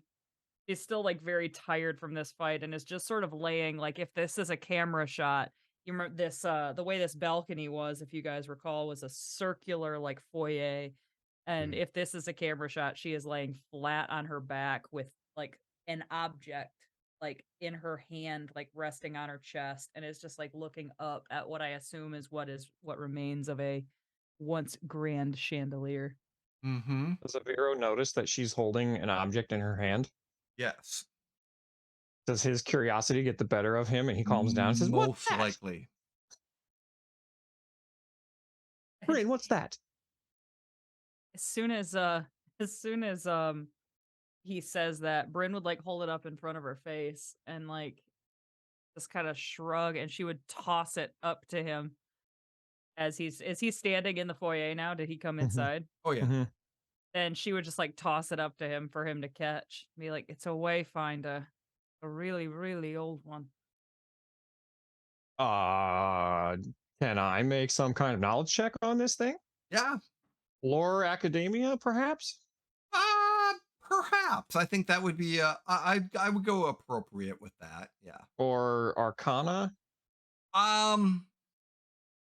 Do I see Aviro be visibly confused? Maybe. Brynn would kind of chuckle as she's like, "Oh, this is rich. I don't believe I've ever been more knowledgeable about you on anything." And she kind of like makes her way to her feet, revitalized at being smarter than Aviro at one fucking thing in her life. He got a 21 on his lore academia. So this is a Academia? wayfinder. The Pathfinder Society uses, but it's a little bit larger than normal, and it's a little bit more decorative, and it's old. So you've never really seen one or heard of one like this before. This is interesting. It's so large. Why do you need them so large? Do you have trouble reading them? They're not typically that large. They're very Aviro, do No, you I know. open That's it why up? I'm. Oh yeah, does it open? Oh, Absolutely. it opens, and inside it's not a wayfinder normal. It's got actually, so in the circle, it's got all these slots that you can put different things in, and in the center there is a big clear shard, as well as the pointer is kind of round with very intricate designs in between, where like you could put something in these slots, and then there's this, like I said, a large shard. Can I tell what this shard is made of? It appears, based off your roll, it kind of looks like a star shard. I'm sorry. Say that again. A star shard. A star shard. It looks like a star shard. Or as Temin would say, a star shot. Star shard. Star shot. Star shot? Jeff doesn't know what a star shard is. Can you tell Jeff what a star shard is? Basically, back in the day, a meteor or the star came to Golarion and destroyed everything. And basically, there's this crystal. The star. It's a star, yes. Star. But it's the star, the one that yes, wrecked the The one. place. that wrecked the place. And then people would go find it and ascend to become gods. Using Have I ever? this, Okay. Okay. and there are two gods that used the star stone to ascend, becoming gods. Okay. This is very possible a shard from that. From that, have I ever seen one in person before? Ooh. Oh! And he shuts it right away. Now you can see why I kind of fucking committed to that fight, hey? Where did you get this? Why do you have this? What is this? Why? He Where? had What? it. Hold on. Brynn would put her hand on his chest and just be like, "Slow down. I need you to ask all those questions again, but much slower, please." Where did you get this? Why do we have it? I got it from him because I grabbed it from him. Next. How did you know what it was? Well, because I've told you that I was in the Pathfinder Society, haven't I, Aviro? No. Oh, well. Yeah.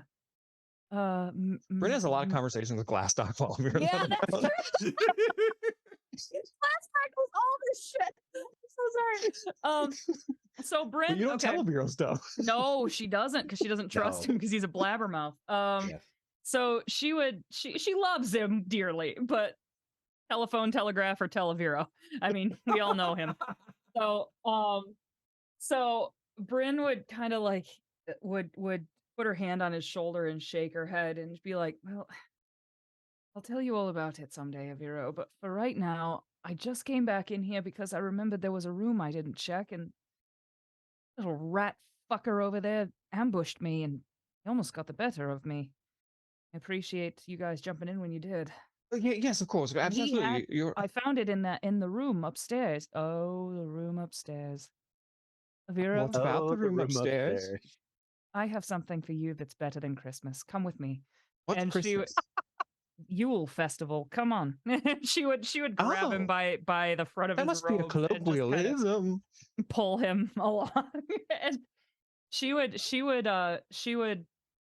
say, "Now, promise me you won't get too excited. We can stay here for a couple of days, I'm sure. Especially, I would like a chance to rest and, drink copiously. But I promise I will not get too excited. I will Brynn get would go up. appropriately excited. Brynn I'm would go up sure. and she would be like, "Stay here," and she would shut the door, and then she would be like, "Come on," and it's like, "All right, are you ready? Yes. It's going to be a surprise, and you're going to love it." And she Is it opens the not surprise party that you were going to throw me at the Temple of Mistra that you didn't end up not throwing me, but did throw me, but didn't really? Well, while all of this is going on between the two of them, Glastoc's going to turn to Timon and hand him his stein. They are always like this as we follow them back up this. It's very brother Sibling. sister vibe. Yeah, Yes. they're Like, sibling. Timon takes a draw off of the stein. He's like, "What? You all should like to drink a lot. I think I don't like hanging out with you guys." art imitates life. It's not a matter of like. It's a matter of have to. 100%. I get that. Come on, Cinnamon. Come on, girl. And She opens the door. yeah, she would open the door, and in this room is like a very warm looking study. And Jay, feel free to jump in if I get anything wrong here. There are books and papers and it looks like academia itself grew up in this room.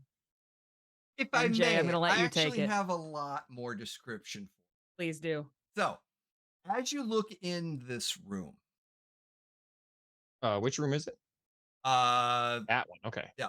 Well, there are piles of notes of information all over. There's leather books, diaries, papers all over the floor. There's research materials that are in different sections.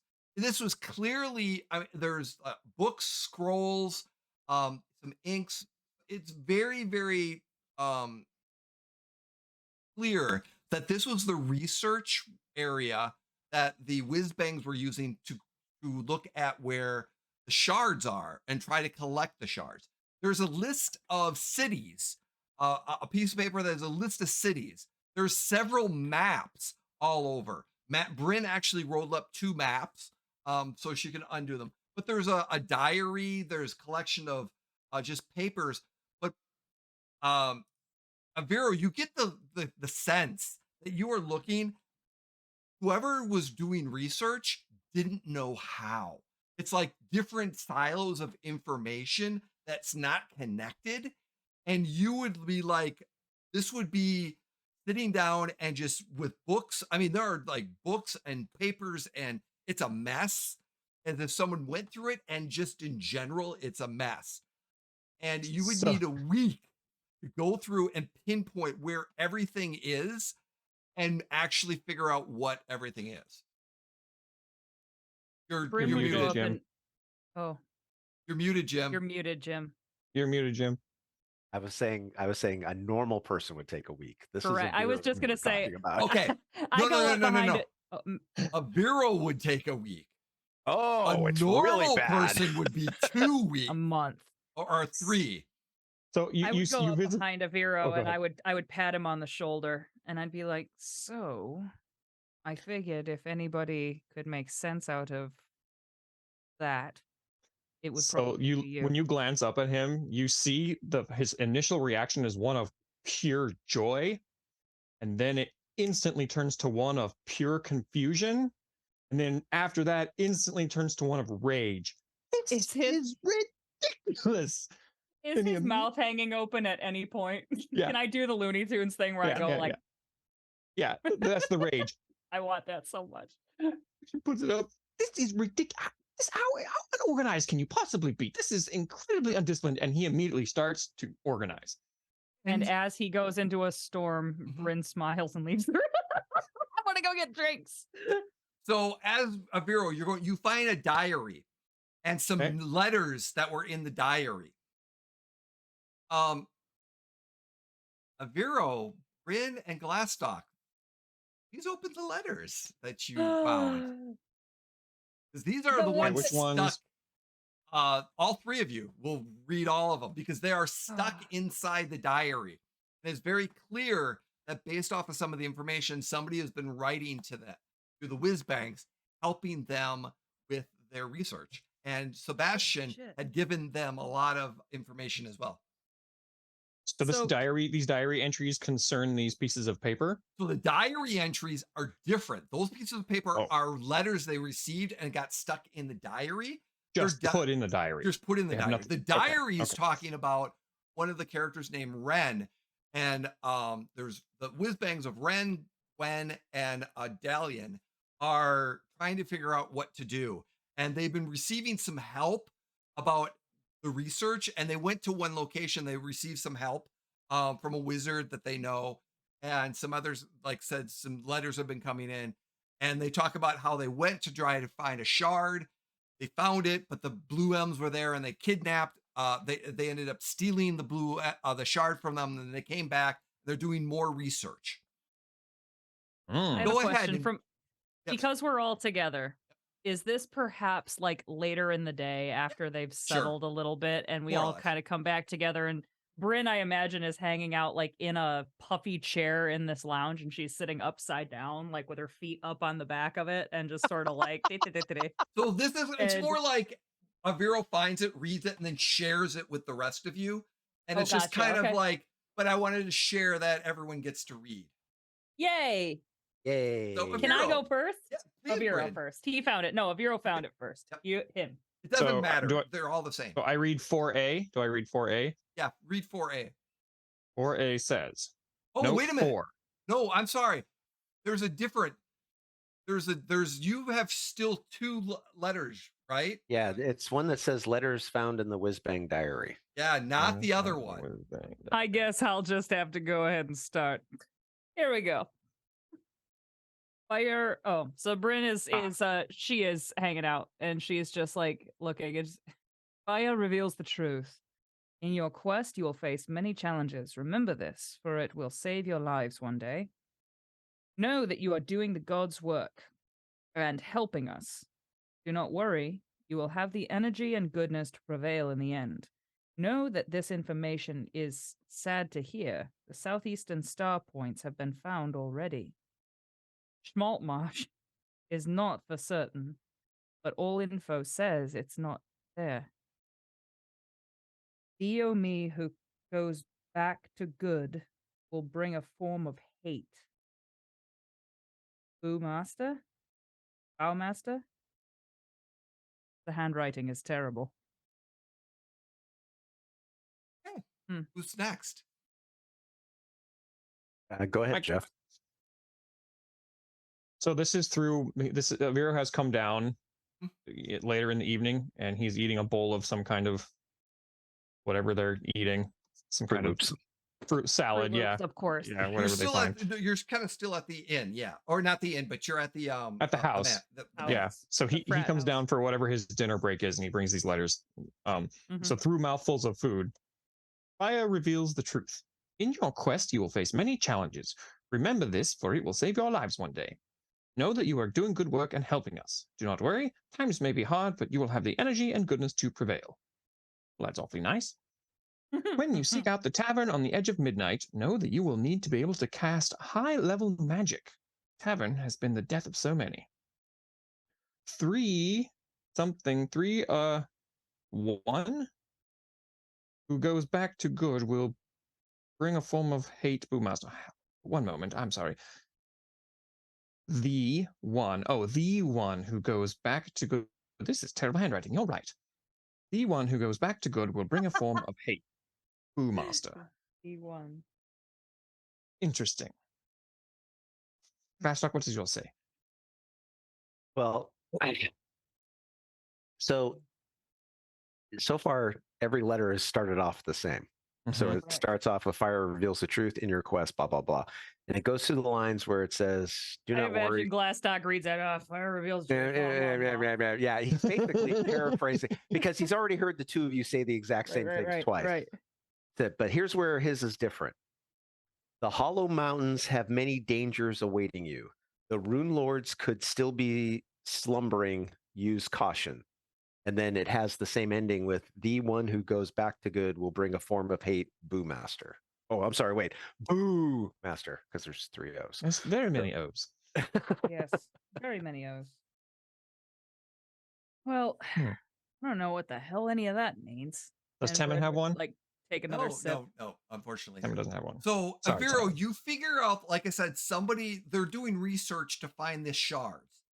And it's very evident that these are like somebody sending them help to kind of figure out where the shards might be or some information. And these are letters that they've received. They stuck them in a diary to kind of hold on to them. There's a map there of Golarion. There's a star. There's like this red design also. Yes.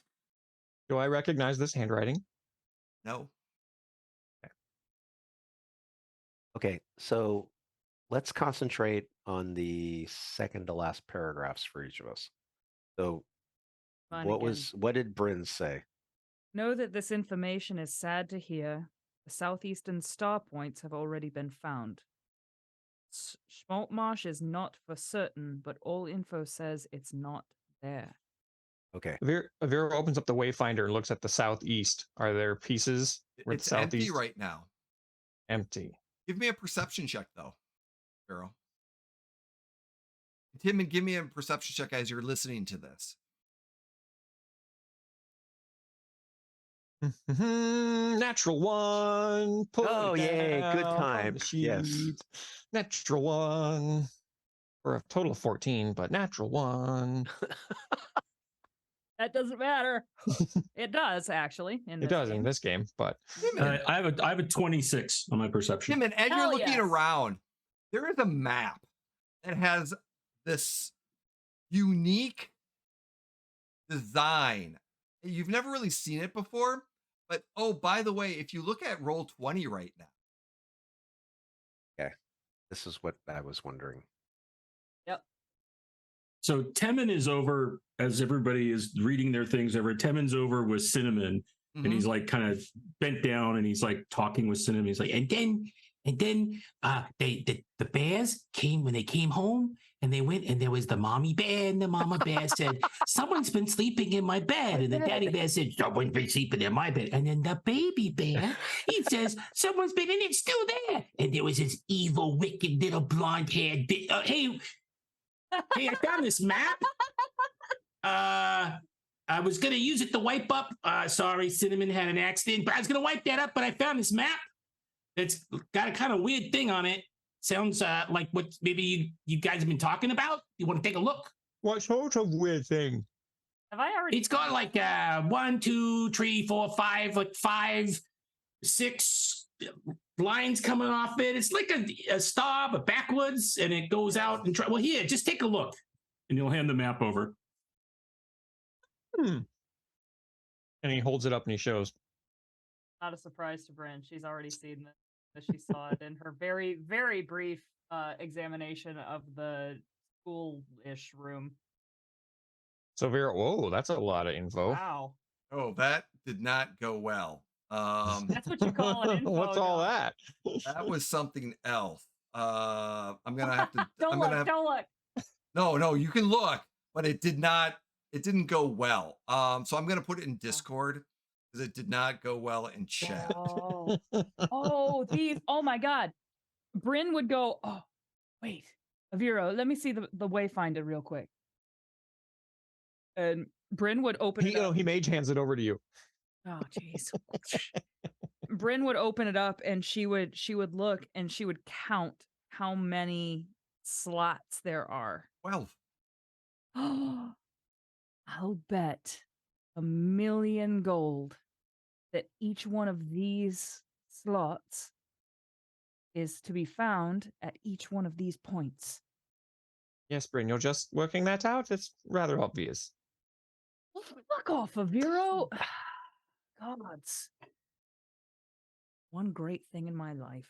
Why didn't you announce it, Smarty Pants? Because You're I was so chewing smart. and talking with your mouth full is rude. But yes, I That's never concur. stopped you Clearly, before. if we go find all of these stones, then or at least these locations, I'll bet we find the people whose house this is. We know whose house this is. This is the Whizbang. Yes, I know, but we're trying to find them. Right. Well, Jay, Yes. just out of character question. Yes.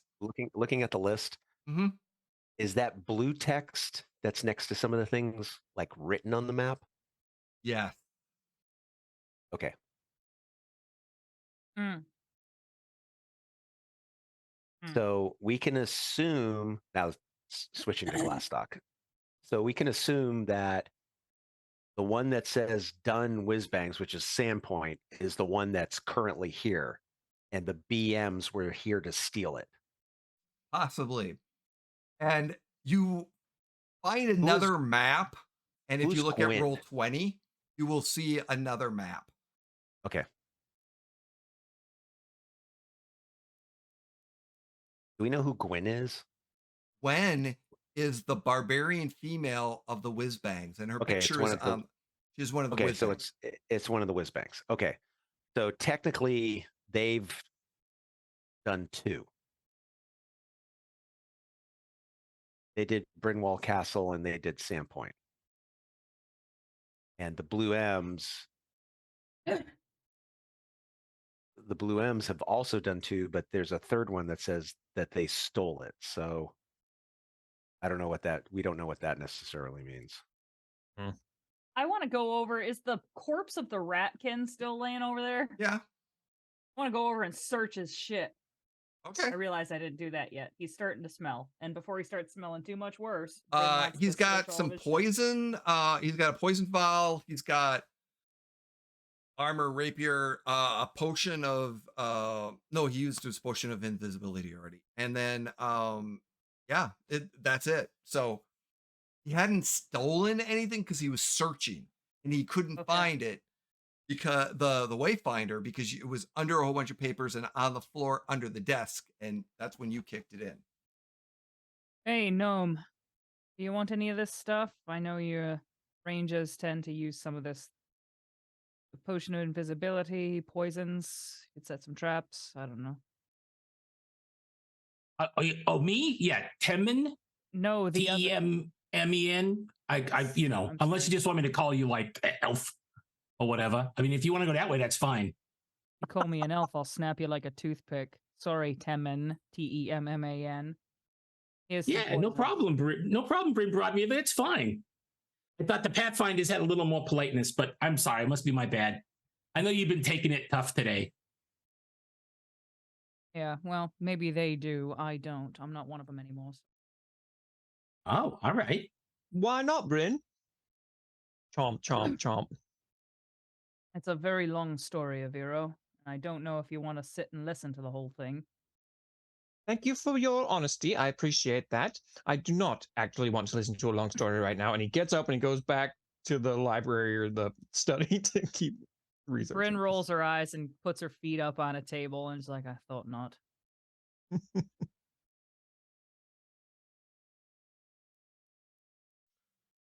And I imagine, is it safe to say we're probably spending the night here? Well, Yes. you do know that you probably need to go back to the Rusty Dragon, since this is technically someone's home and you don't have the right to sleep there.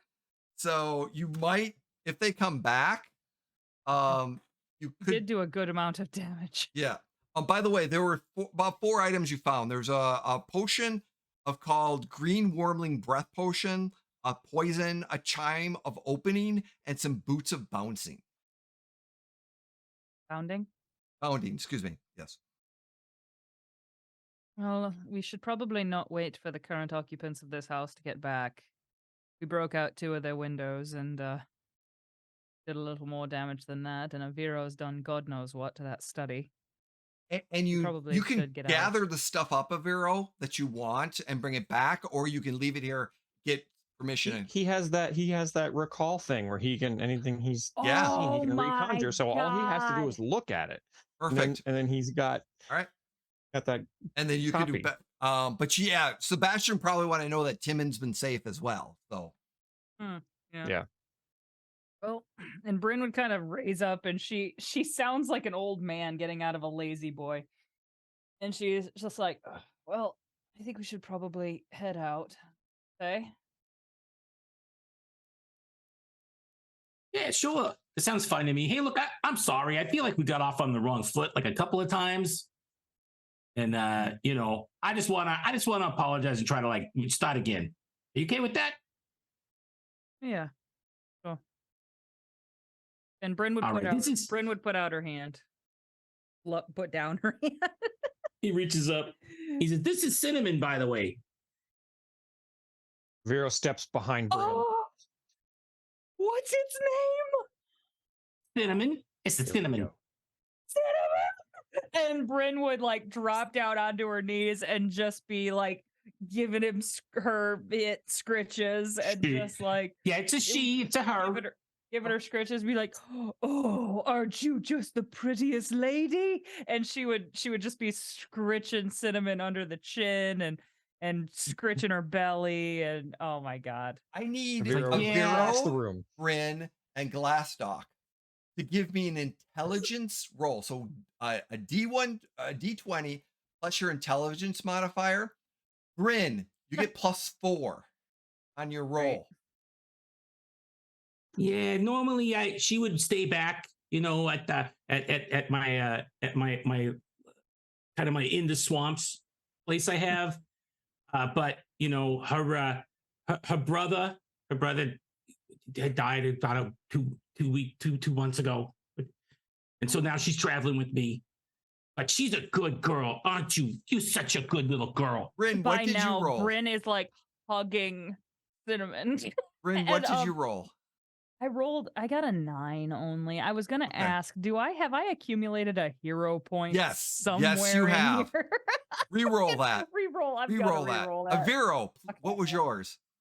Mine was a 7. I would also like to use mine. Okay. No, Wow. I'll leave it. That's- No. I'm gonna leave it. Nope. I'm Okay. gonna leave it as a 7. I'm It's fine. clearly Actually, too weirded out by the fact Glastoc. that there's a wild animal that Brynn is not. That's fine. Glastoc.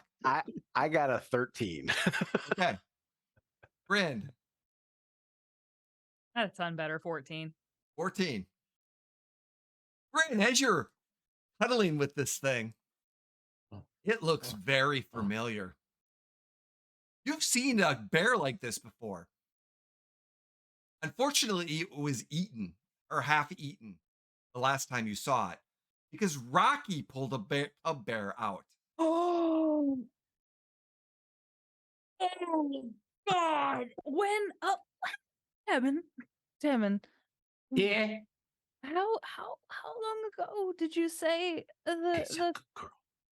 Oh yeah, how long? Oh, ago that did was like, I don't know, maybe like 7-8 weeks ago. In Saltmarsh. In Salt. I was at the Wicked Sheep, and and I had stopped in because I was trying to help out. I found some information, and I had my cub was outside because they said, "Oh no, can't bring a wild animal in," so I had to leave outside. And then when I went back out, I found like a foot was all that was there. So something bad happened. Brynn would gently set Cinnamon down and would get up and walk around some alcove somewhere. And if you listen very carefully, you hear retching sounds. It's yeah. Then she just comes back out and she's like, "Well, I think it's time we should probably head back to see Sebastian." Are you all right? Yes. Are you sick? Yes, a little bit. Some one of those poisons you got in the old system. You know how it is. Anyway. Oh yeah. You got to work it right out. now. Work it out. Yeah. All right. Aviro and Glastoc, how are you? Glastoc, you figure this out as well, kind of. Aviro, you have no clue, but yeah. Aviro has probably gone back since we're not leaving. Aviro has probably gone back to the study. Aviro, we're heading out. Glastock's just all right. It's just trying to push that memory out of his head, and just goes over to Brynn and hands the mug and walks away from her and says, "When you're ready, we'll go," and yells up at Aviro that we're leaving as soon as Brynn is ready. So for the audience, I am an evil GM, and I have worked with Bill to create this. Rocky in season 1, our wormling dragon ate a bear. A ranger's familiar. A ranger's familiar. And when Bill came on board, I pitched this to him. And he was so on board. It's so good. It's so good. Player knowledge. Yeah, this is set up. So we'll see what happens with this one. Thank you so much, everyone, for joining this campaign. As you start walking away from the manor, Cinnamon's all happy. Is not with. As you start walking away from the manor, Aviro is not with you. Okay. Aviro! Brynn would be yelling back as they kind of get out into the frickin' outside. Be like, "Aviro, we're leaving. Let's go." You hear very, very loudly, "I'm coming," because Aviro has cast Bullhorn. It's like a stadium. "I'm coming." Your voice can be heard loudly and clearly by all listeners within 500 feet. Oh shit! Yeah, it's just loud. Yeah, it's loud. Oh my god! And Brynn would kind of like laugh with Glastoc and just be like, "I haven't known Aviro to fly off the handle so much." You gave him his heart's desire, and you've ripped it out of his hands. He's a little testy. I've known people on Pesh that act like that. Wow. Kind of messes with you. As you're making as you've gone around the corner, Aviro comes running up behind you. I think the right one. Yeah, that'll work. But as you're making your way on the roll 20, so as you're making your way back into Saltmarsh, and you kind of get just in the area. Sandpoint. Excuse me. So Sandpoint. You notice I need a perception check from everyone, and there's three things you kind of know, or two things you kind of notice. My perception is a dirty 20. Okay, dirty 20. 26. 27. 36 of a 19. 36. He's a ranger. So as you're kind of looking around, you notice that there's a wanted poster for the Shroud and a really crude drawing, and it's by the Sandpoint Council has approved this, but you've heard it's specifically rewarded by one of the noblemen. But there's a Shroud, there's a vigilante running around town. So there's a wanted poster up. And you also notice that there is an older woman beggar that's kind of sitting in the alley, kind of sitting there sitting there in just homeless beggar, kind of sitting there, an older woman, dirty a little bit, but she's just kind of made her little home for the night. And one of the things you may not have noticed earlier, but she seems to be like a regular presence. It's like where she sleeps at night, stuff like that. Brynn drops a gold into whatever little Oh, offer she has. bless you, dear, bless you. Oh, thank you. Brynn doesn't respond. She just keeps walking. So as Aviro you're, feels guilty having seen Brynn do it, so he does it too. oh, may Siren And then Ray, scampers away. may Siren Ray bless you with light. And yeah, she's now a happy camper. She's probably still going to be there, but she's actually going to have some good food for a while now. As you make it back to the Rusty Dragon, like I said, the noise is going. It's relatively packed. Like I said, there's a lot of good amount of adventurers and music and stuff like that that's happening. You kind of go in, and is there anything special that you're gonna do? A bath. Okay, Aviro heads immediately to the bath. you're going upstairs to the Brynn bath. gets a shot of something that is like something that with the word dragon in it. Okay, She wants something that's gonna burn on the way down. okay. What's the Glastoc? Is Sebastian here? Yep, Sebastian is here. I just go straight towards Sebastian. And Timon? I'm also going towards Sebastian because I'm supposed to report so- back with my information. As the two of you go up, Sebastian sees you. He's like, yes. And he jumps the bar and gives Timon a quick hug. He's like, friend, you're back. Thank you, Glastoc. You and your crew. Yeah. Oh my God, you're alive. This is wonderful. What happened? Okay, first of all, thank goodness to see you again, too, Sebastian. Can you put me down? Yes. Okay. Gotta set you down. Okay. Oh. It's fucking attack. Oh, Real yeah. quick, I know this isn't a sign, but there's a TikTok creator who his whole thing, he just goes, "This is fucking Italian," but he goes, "This is fucking Italian," and that's all I can freaking think of. Dude, it's incredible. I love you. Well done, Bill. I'm so sorry. Go ahead. No. So as he sets you down, he's like, oh, all good? Well, not all good from the standpoint of being able to fight in the whiz bangs because they're not there. Oh, And it looked like there was a lot of other people that was there.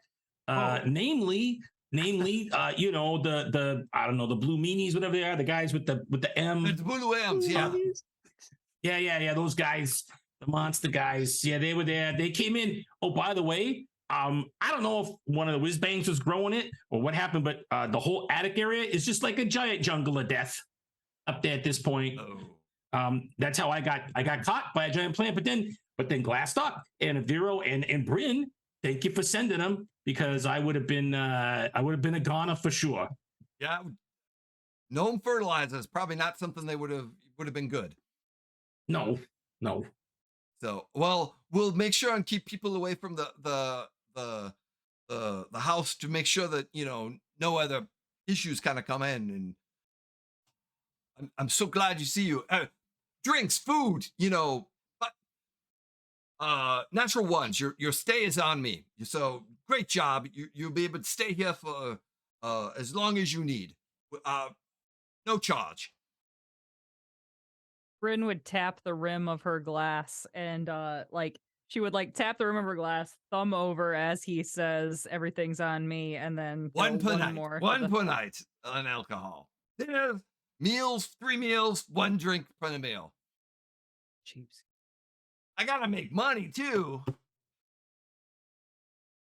When And as I will say, as Brynn is go ahead, man. you first. that's when Glastoc turns to Brynn and go, "See, you're picking the wrong drink." And Glastoc says, "1 drink?" 1 drink. And what's the biggest stein he has? There is there is the boot. Okay, yeah. The boot. Das Boot. Boot. And that's what Glastoc orders. Yeah, he's like, yep. Can Sebastian tell us the story behind the boot? Like, whose boot was this? Does it smell bad? Is it? It is. That was was clearly Eldrick the Large. It is. It was a glass. It is It's a glass boot, replicated okay. of a leather boot, but it's made of glass, and there's like several of them up on the shelf. And Okay. you get your name placed on the boot, and it gets stored up there, so it stays up there. So you don't Like a have to, mug you club. just ask for your boot. That way, it's not. And it's filled in with whatever you want in that particular boot. And yes, that was a famous event. It was one of his adventurers from one of his party members. And that was part of his group that went to Minkai and saved Amiko, and then came back, and to honor his fallen friend, he did the boot. Because his friend would drink out of his leather boot. That's a great story.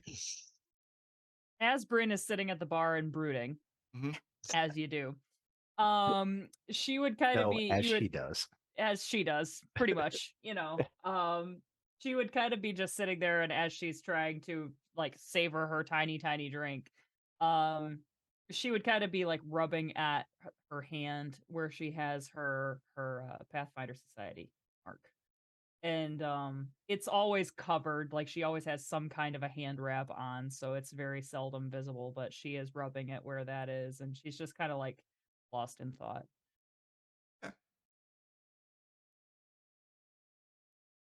Aviro comes down from his bath when he is Well, finished. I think Is he wearing a while head turban? like a towel turban and like a No, but bathrobe? he has like dressing gown robes that he puts on as like his evening Yeah, loungewear. I It's love his it. version of jammy pants. Yes. Jammy jams. Yes. Bill, what were you gonna say? I was going to say, while that's going on, I think Temin's going to grab Glastoc, who's got his boot, and Temin's just going to get a normal sized ale and be like, "Oh, hey, can I talk with you for a minute? Because I think like maybe you're the most relatable one of the three of you. No offense." We gotta let the pointy ears have their talk. Sure. Do you want to go into a corner, or do you want to just talk right here? Yeah, maybe there's a table over here. It might be Yeah, you can find a better table, no 'cause, problem. Okay. All right. So Do we here's the- walk past Brynn? Sure. Okay, so as we walk past Brynn, of course, there's the ceremonial, Glastoc unhitches his stein and sits it next to Brynn and just keeps following. And then Brynn kind of like smiles to herself and like picks it up and gives Glastoc kind of a cheers and would yes. start Okay. to. For those of you who are new here, Glastoc has a stein that refills with his family's ale every time. And I it's think empty. I've drank out of that more than Glastoc has. Yes. Yes, it's a bottomless stein. So okay. So look, here's the thing. So when I was here, like a few weeks ago, right, I came across some information, and I've been trying to track down a very particular creature called the Reclaimer. Have you heard about it? Glastoc does his best not to act like he's heard this before. Roll me a deception. You have been waiting to spring this fucking trap for months, haven't you? This is better than fucking Christmas for you, isn't For it? fucking 3 seasons, I've been trying to do this. I'm sorry, years. Glastoc is doing a very poor job of acting like he hasn't heard this before. You right? He knows literally he's heard. sputters his beer. Yeah, he sputters it, and it's like the name Reclaimer he's heard of. yes. Okay, so yeah, you've heard of it, right? Because I mean, look, I've been tracking this thing all the way since I was at the Wicked Sheep in Schmalt Marsh, and then it brought me up here. I heard it would move to north, and I came here to Sandpoint trying to track it down. It's a black dragon. And Glastoc takes a drink and he leans into Timon and he says, "I know." Good. Then maybe you're the ones to help me kill this thing. Because I'm hunting it. Okay, well, where was the last spot you knew of it? Last time that I've heard of it was in Smaltmarsh. There was sightings of a black dragon there. North. And the reclaimer was north of here, right? So the reclaimer was confirmed sightings and interactions that had happened. And so, I mean, I've been tracking this thing for decades, trying to capture it. Are you trying to capture it or are you trying to kill it? Oh, okay. By capture, I mean like kill, right? Okay. And then, because it's a personal thing. And I've gotten a few others that I think have been part of its, I don't know, following, brood, something. And he taps on his chest. Uh-huh. Right. And he's got this black plate mail. And probably for the first time, you recognize that his plate mail's made of dragon scale. Okay. And he's like, because it can't continue. This reign of terror out of Reclaimer, it's got to end. It's up to me to do it.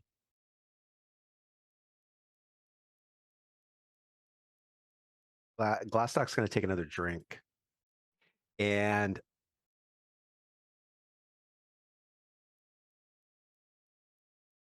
I got to check something first, Jay. Okay.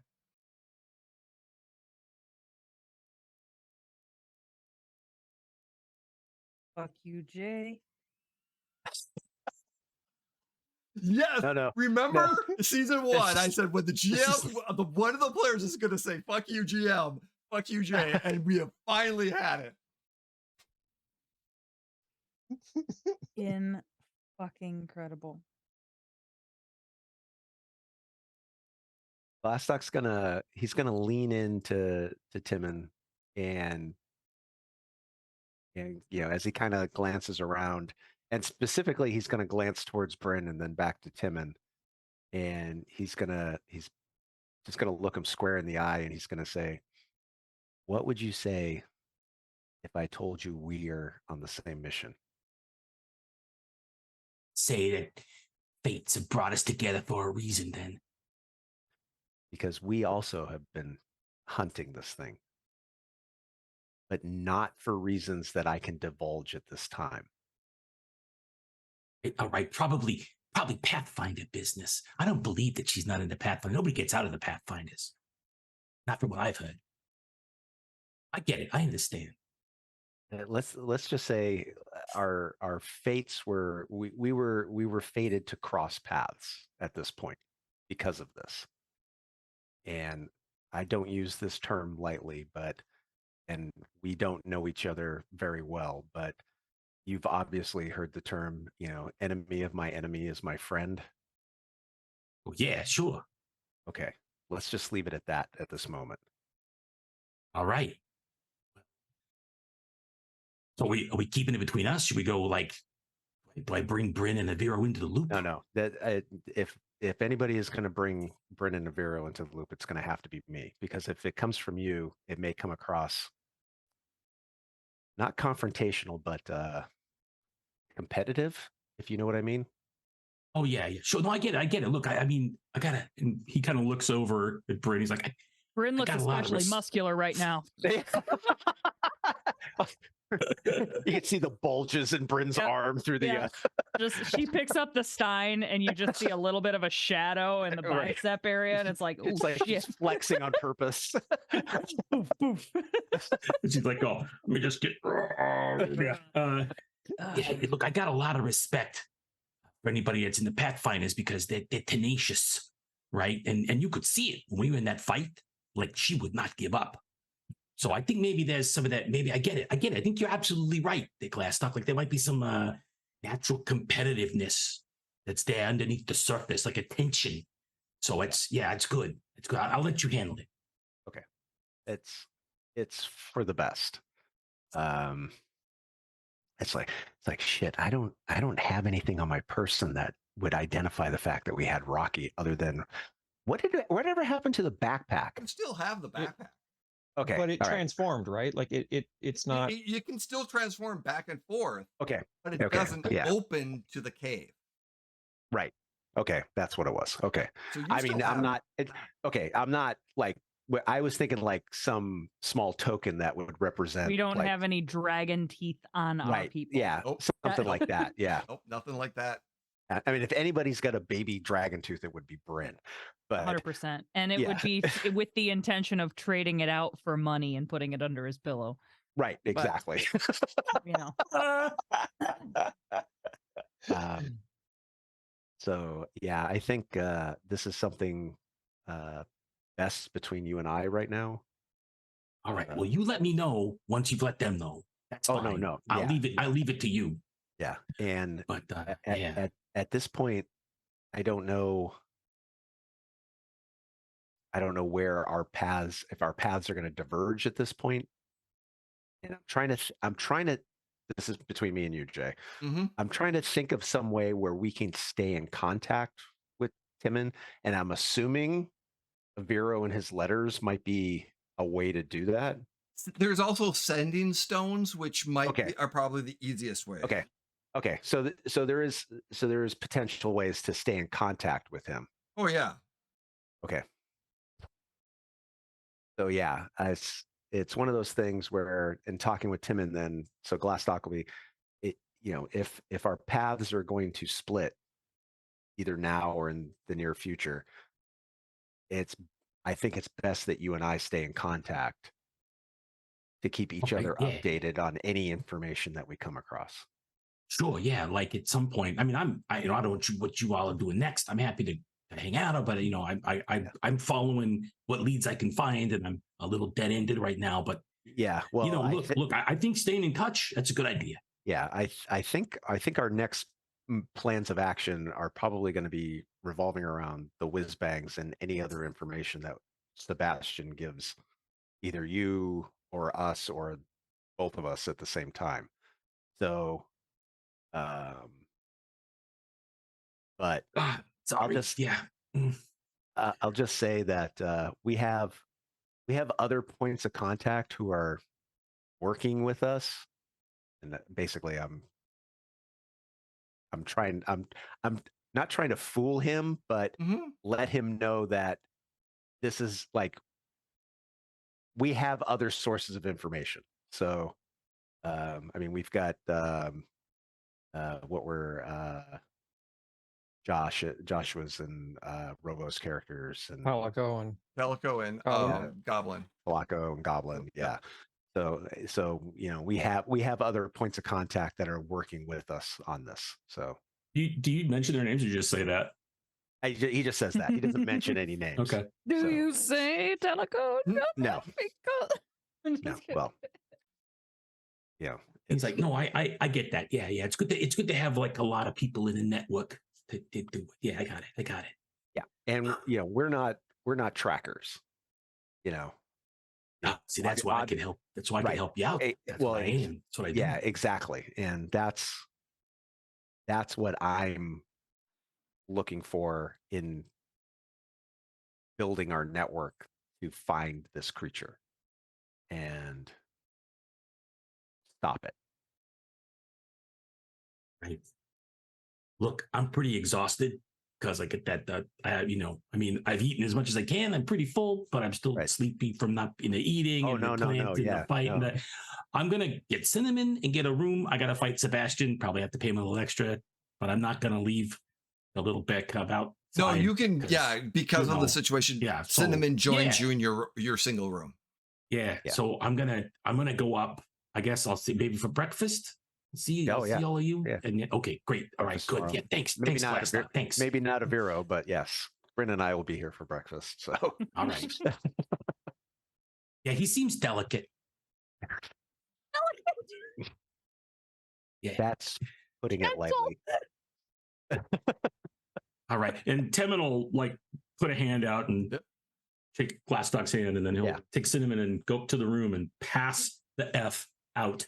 Yes.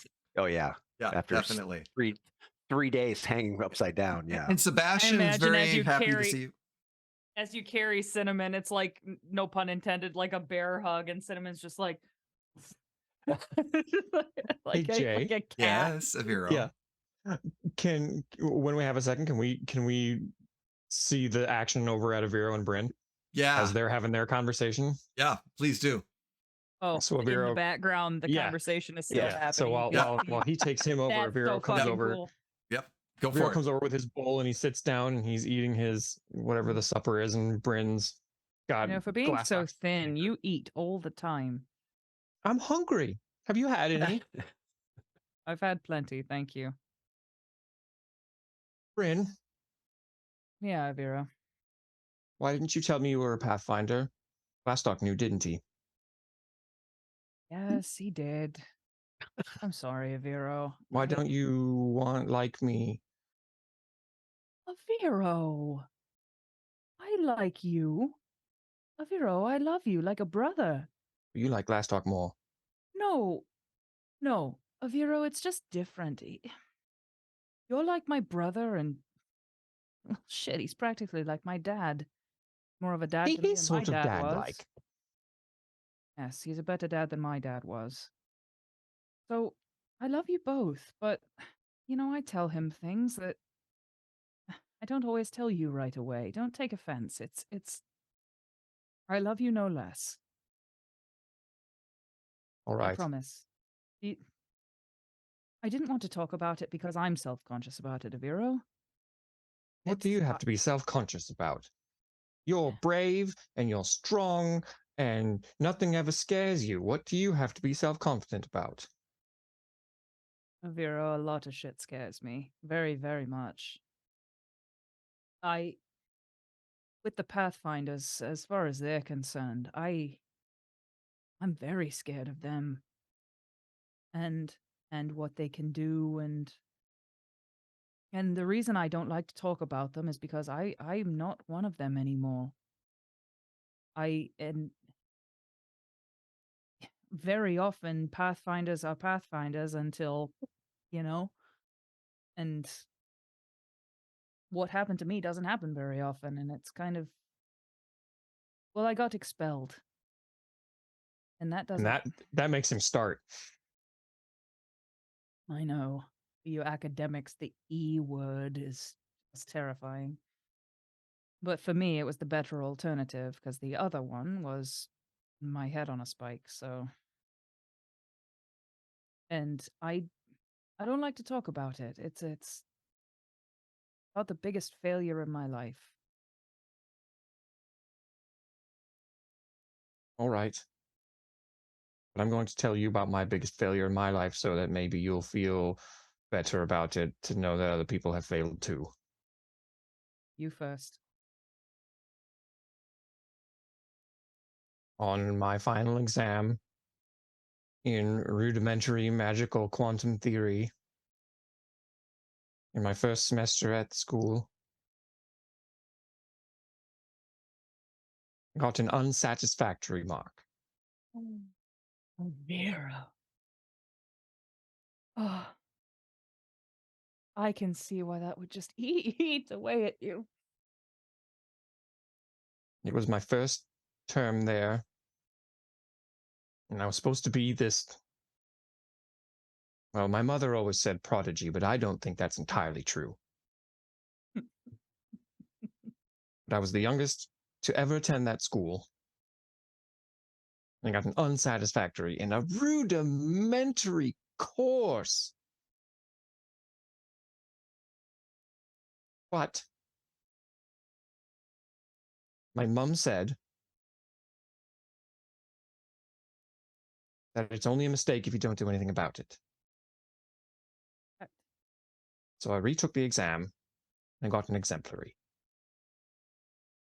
As it should So be. I think if you had a problem with the Pathfinders, perhaps, what if you went to them and said you were sorry?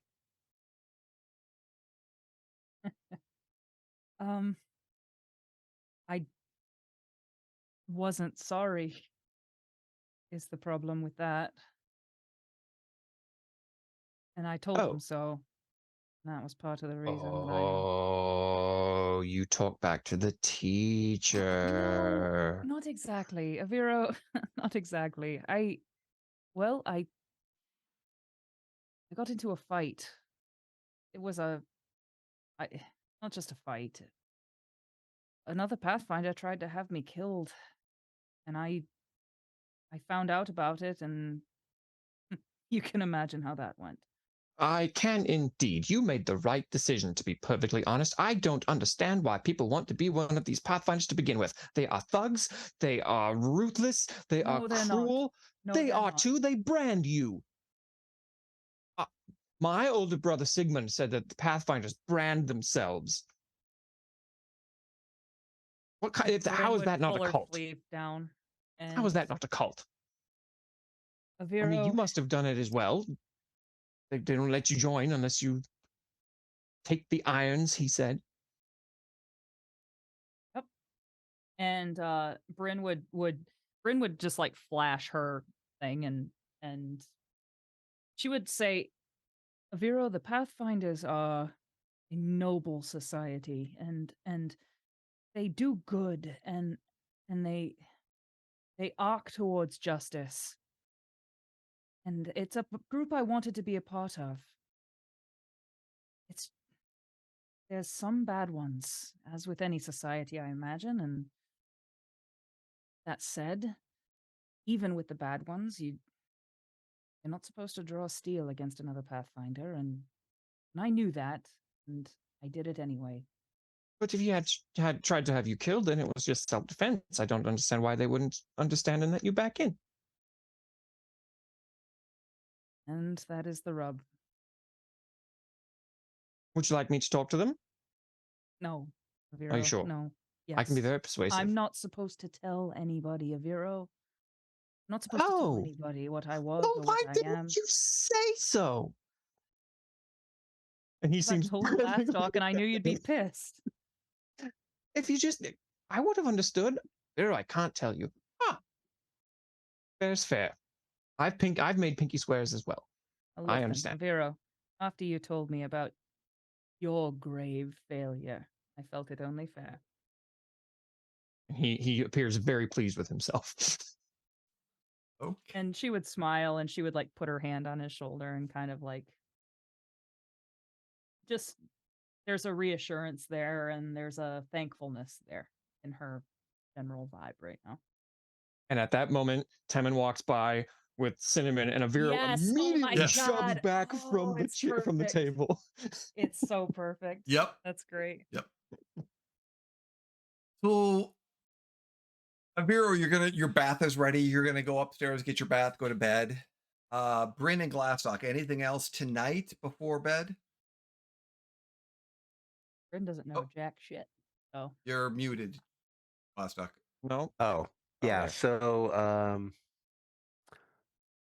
as Timon goes upstairs and Glastoc is watching Bryn, the whole bear thing.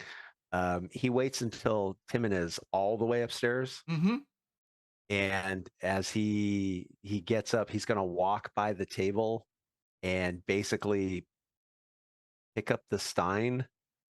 And as he's picking it up, he's gonna tell Bryn, "Take a walk with me, dear." And he starts walking towards the front door. Okay. but he doesn't call her dear unless it's serious, and she's like, Right. oh. And she like grabs her drink, and she like she goes with him. Yeah. What?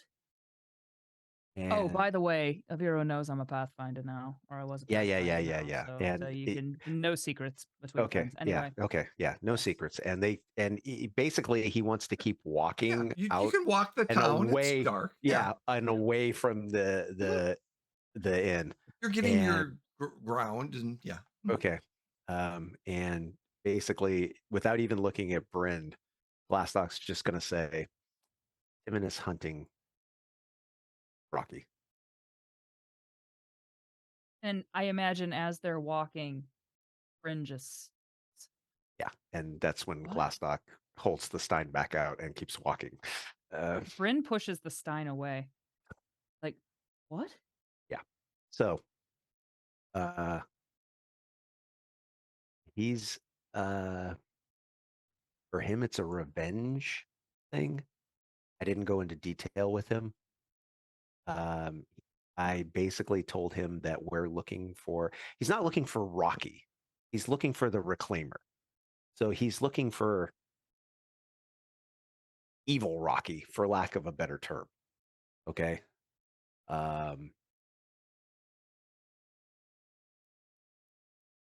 We have to do something.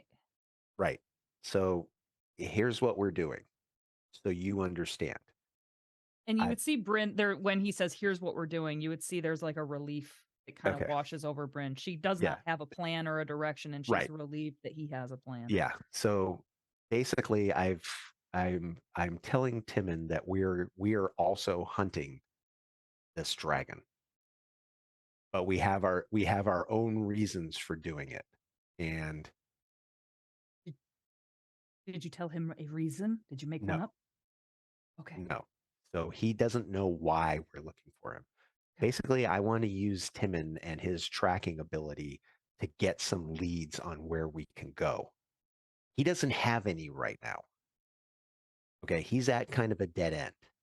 But if we can get him pointed in a good direction, there's no way that he can take out Rocky by himself. Okay? Right.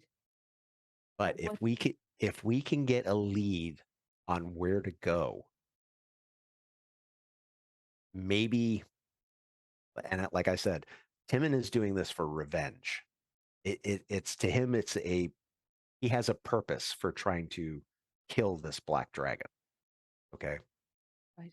And I don't know if you've noticed, but his armor is black dragon scales. Okay. Oh shit. So he knows what he's doing. He has a reason to do it. So, and I'm going to use the exact same line I used with him. The enemy of my enemy is my friend. Okay. So to him, we're friends. But at the same time, we may be working separately. So what I'm going to do is do I know of sending stones, Jay? You know of sending stones. Yeah, you've seen them before and stuff like that. You probably need to purchase some in town, which probably won't be too hard. Okay. So basically, we're going to stay in contact with Timon if at the end of dealing with this whole whiz bang thing, if for some reason he goes off on his own because he gets a lead and it's not a direction that we're going, I want to stay in contact with this gnome so that we can head off any potential problems. Does that make sense? Yes. Okay. Here's my fear. What if we don't get separated? He wants to stay with us, and he stays with us. And if he stays with us, then we have better control over what he does, and perhaps maybe we can trust him at some point with enough knowledge to let him know that we're trying to stop the dragon, but for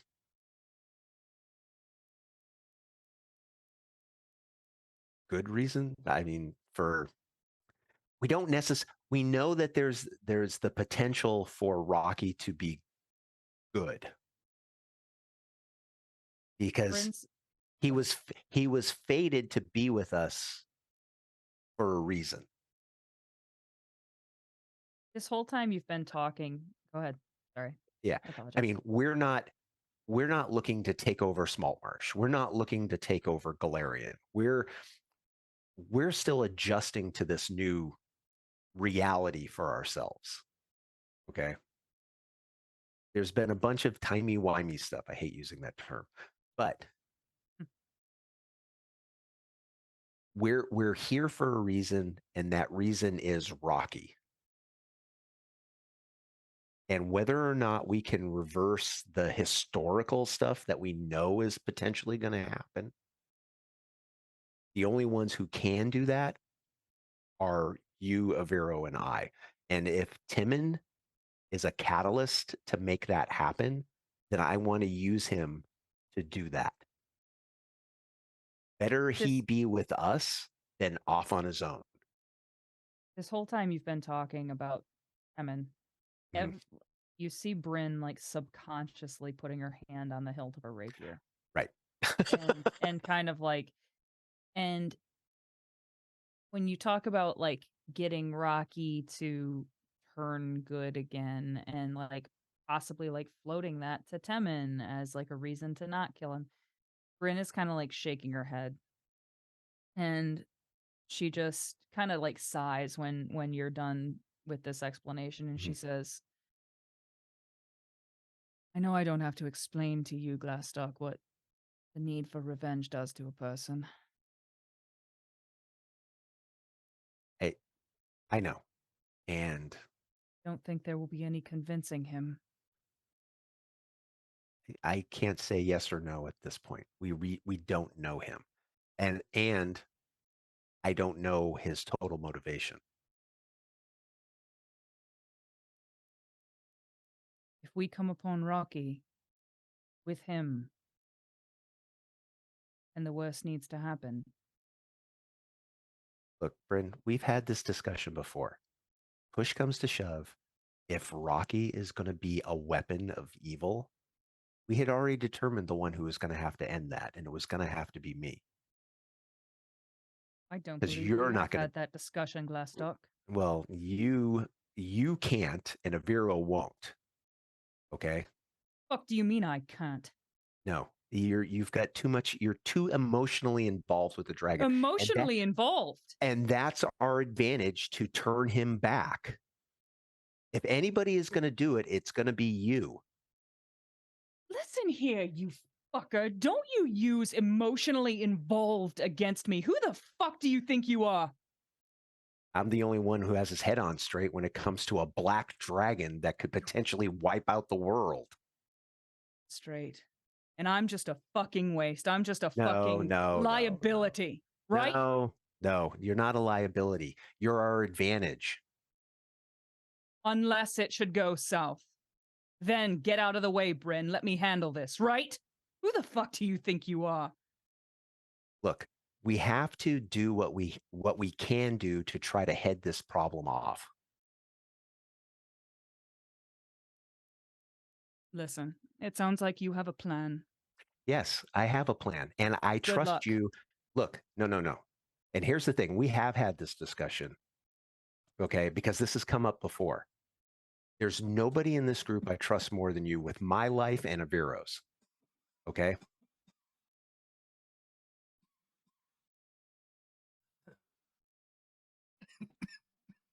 Unless it comes to Rocky. Even if Right? it comes to Rocky. I just think you might hesitate.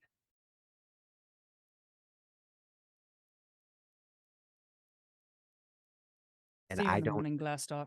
I will see you in the morning. And Brynn would walk away. Okay.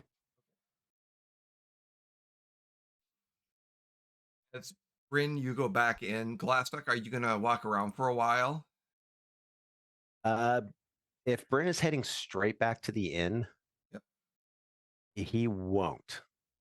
If Brynn's she goes not going straight back to the inn. She would be going a different. You would notice she would go a different direction. Cool. So yeah, over a period of time, eventually you'll make your way back to the inn and you're gonna get sleep, however long that's gonna be. In the meantime, Aviro, just before you go to bed, 4A pops up. Or A pops up. Oh my god. 4A. Letters. We get letters. We just got a letter. Hmm. We just got a letter. And I look at it and I grab it out of the air, and it's one of. I recognize this vellum, right? Yeah, yes, you do. The bell. Mm-hmm. And you're gonna give me a perception check afterwards too, by the way. After, God. Afterwards. I'm just gonna roll it right now, though. Okay. Okay. Note 4 asterisk. Dear past self, know that I hope this doesn't cause you too much worry. Oh, he's probably brushing his teeth. Yeah. His mage hand is brushing his teeth, And he's holding the thing. Dear past self, not only hope this doesn't cause you too much worry, it did me a few weeks ago when I received it. But then we saw the unicorn, and it all made sense. Anyway, like I said, timey-wimey stuff, so don't overthink it. So this letter shouldn't cause anything major to happen. So far, it's been okay. So you realize that's the What? exact same letter previously. That was exactly the same letter as number 1. Mm-hmm. Right, number 1. Yep. So number 2 shows up. But no, like the Number 2 first shows letter you ever got, Mm-hmm. like the first letter you ever, that's the exact same letter. Mm-hmm. Now go ahead with E. So B pops up. Ding. Yeah. Note 4, asterisk. Oh, that reminds me. When you find the purple scarab, don't touch it. Even if the party thinks it will protect and help the party, it will eventually bring death to one of the party members. You being the 4th, so it's not you. Well, thank goodness. Because how could you send these letters to yourself if you were dead? Well, it's very logical, self. Yes, of course. How could I? Excellent. Right, don't touch it. Well, now that I'm forewarned, I'll have to tell everybody else if we come to a scarab. Right. Who has the It goes next over. one? 4C is the next one. No, I think it's 5. Me. I don't have a 5. I only have 4. I have 5. I have a 4C. Okay. So I don't have any more. So so Brynn, I'm done. Brynn, you're gonna get this in the like 6 o'clock in the morning. This is gonna Oh, pop shit. in. Wow. she's already in a bad mood, and now you're Yes, gonna wake she her up. is. Oh god. I think Brynn would have done some soul searching in the evening, and she would have eventually made her way back to, what is it? The Rusty Dragon, right? Rusty Dragon. Yep. And so she would wake up in the morning, although very tired because she got in late. Yep. And she would, as soon as it comes through, she's like, okay, girl. And she would open it up, and it says, well, whatever you did just changed some shit. We didn't do that the first time around. Well, shit. I'm going to try to resend these again. Hopefully we can change whatever you did and prevent the party from dying. God damn it.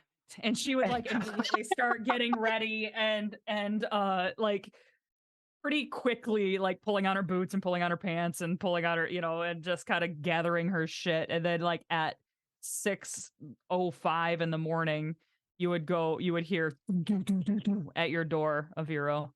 Hey, Vera, are you down for breakfast already by this time? What Wait, time wait. of day is it? Do we have 6 a.m. this? Do we have the same rooms that we had last time? Yeah. Yeah.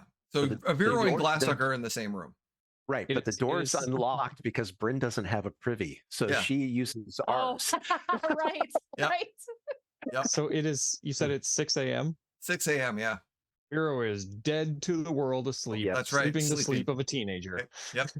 She would, knowing the door is unlocked, she would go boom, boom, boom. And then she would just open the door and be like, Aviro, wake up. He doesn't move. Aviro, wake up. He doesn't move. She would flip his mattress. He moves. Oh, You are the heaviest sleeper I know. What the hell is this? how should I know? Read it. It's yours. You wrote it, apparently, from the fucking future. And he opens it and he reads it and he goes, oh. Well, I don't sound like I'm in a very good mood at all. And then you realize received- the one you just got was probably the second attempt, Oh. but it's a day or two late because of Oh. the timey-wimey stuff. Hey, I should still Whatever have mail 4C service that I've you- not read yet. Oh, you correct? have 4C? Yeah. Oh, reads 4C, please. Oh, Sorry. read 4C. So Yeah. does this pop up now or did this Yeah, it pop up pops up last night? now. It pops up right this second? Oh. Just And right they're all before, out of order. right That's before perfect. Brynn. It's all Yeah, part of it. yeah, yeah. Note 4. I'm not going to say who does die, but everything changes when you get that damn scarab. A funeral is nice. What? Why did I say that? It's terrible grammar. Aviro?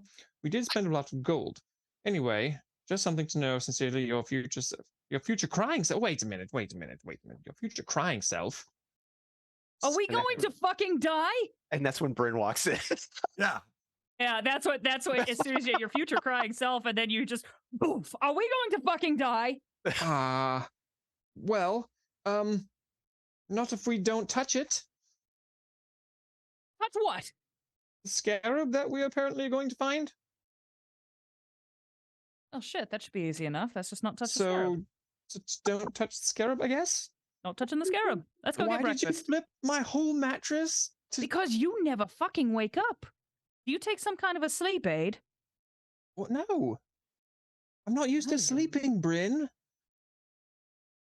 That is Jay, remarkable. do we get a full rest? Yes, you get a full rest. Okay. Thank You're God, fully I'm rest. unspelled. Yes, I'm not going to be that evil of a I have GM. no. Aviro gets a spells. full rest and a full wake up. Yes. Timon, you went to Brynn goes bed down to early, breakfast. so you're going to be down there in the downstairs getting breakfast already. You found the table that's in the area, so yeah. Good morning, Timon. Good morning. Come on, cinnamon roll. I'm rolling her so she could see like a little cinnamon roll. She likes to roll it, like to play in the morning. That's right, And girl. Yeah, good morning. does Cinnamon look like she's enjoying this? Is Cinnamon just like, Yeah, kind of iffy, maybe. Much.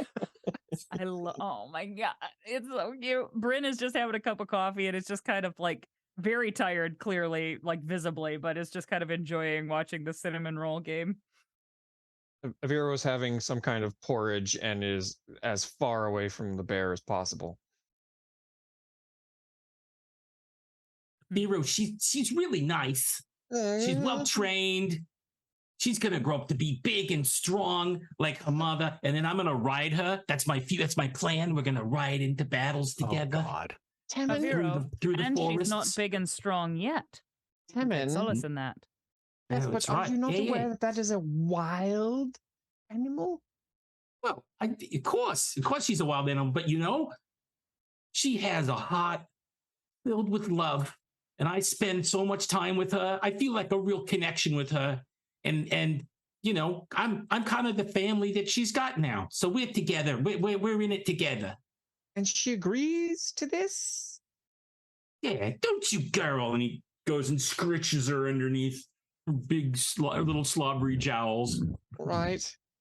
Well, when you get eaten, don't say you weren't warned.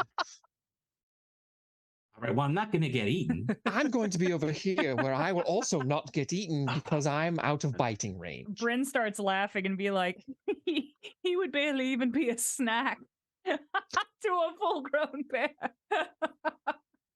He'd be like a 2-bite brownie. And at that moment, I feel like both Timon and Aviro take offense at that. We both turn and glare. Yeah. All right. Sorry. Oh my God. So breakfast, you have breakfast, you're enjoying the food. Any other conversations you're having during breakfast that you want to focus on or share? No, I would assume Glastoc and Brynn are kind of, I don't want to say standoffish, but they're not really Standoffish is the talking perfect to way. each. Okay, I well, think yeah. Aviro is babbling on about some kind of thing he read in his book last night that he's telling you all about. Glastoc, you would note that like Brynn has clearly like mellowed about what we talked about last night, but she is not. She's not. She's ready still to not talk happy to you right away. Yeah, You and may that's have fine. noticed. I don't think you probably did notice last night, but like as soon as Brynn got far enough away from you that she didn't think you would see, she probably started to cry. Actually, Glastoc would assume that Brynn would start crying because that's usually how he finds her after one of these moments. That's fair. Yep. That's fair. Very fair. Sebastian. Hence the reason why he wouldn't, like, if you didn't go towards the end, he It's would. not- Yeah, correct. Yeah. So Sebastian's going to come up to you in the morning breakfast and is like, "Hey," and to kind of shorten it down a little bit, he basically is like, "Look, did you have any leads?" He talks about the leads. He's like, "We're going to keep the house. You've got all the. Might want to go back to make sure you got all the information you need from there. Start working on it. It's going to take you in." Aviro, you explain you need a week to kind of get things going, and you're going to be able to figure all Out. Yes. Of when Sebastian comes over and says, "Do you have any leads?" Aviro whips out and conjures up the map with the symbol on it, and he starts to explain everything Yep. on the map. And he's like, perfect. So here's the thing: you can use the Rusty Dragon as a base for now. We'll the most important thing is to try to figure out where the whiz bangs are. You've taken over now you have the quest of finding the shards. You are, yes.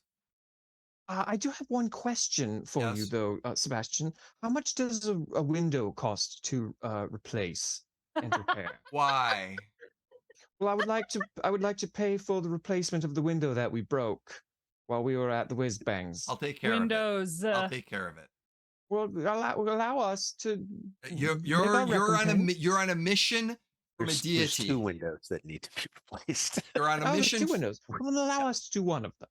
Oh, you're on a we mission only from broke a deity. one. So he'll take care of the windows because he's got that.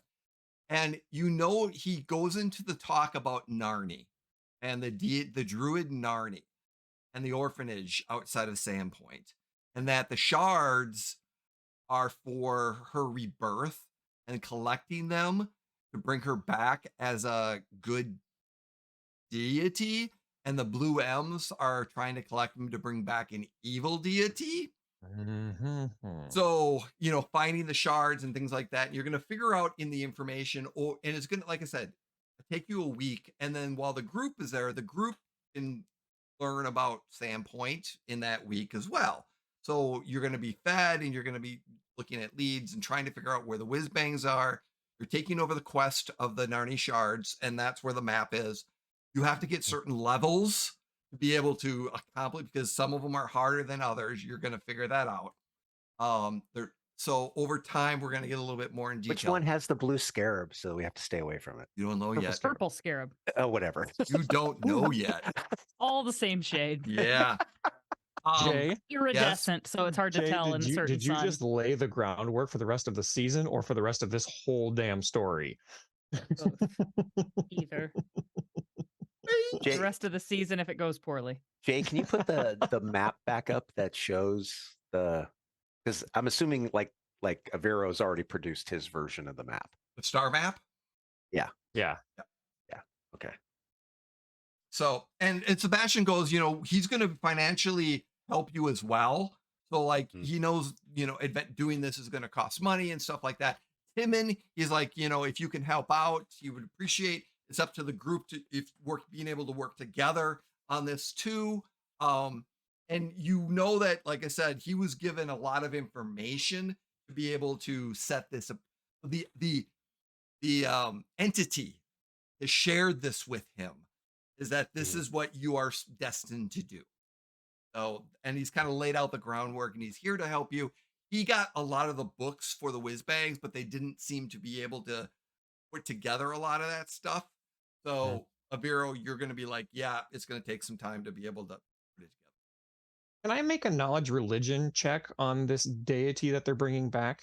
Yeah, you can do that too. I need a religion. And what was your perception check from before? I don't know. Maybe I didn't roll one. So a 28, and then I didn't roll one. So 28 for the knowledge religion, and then the perception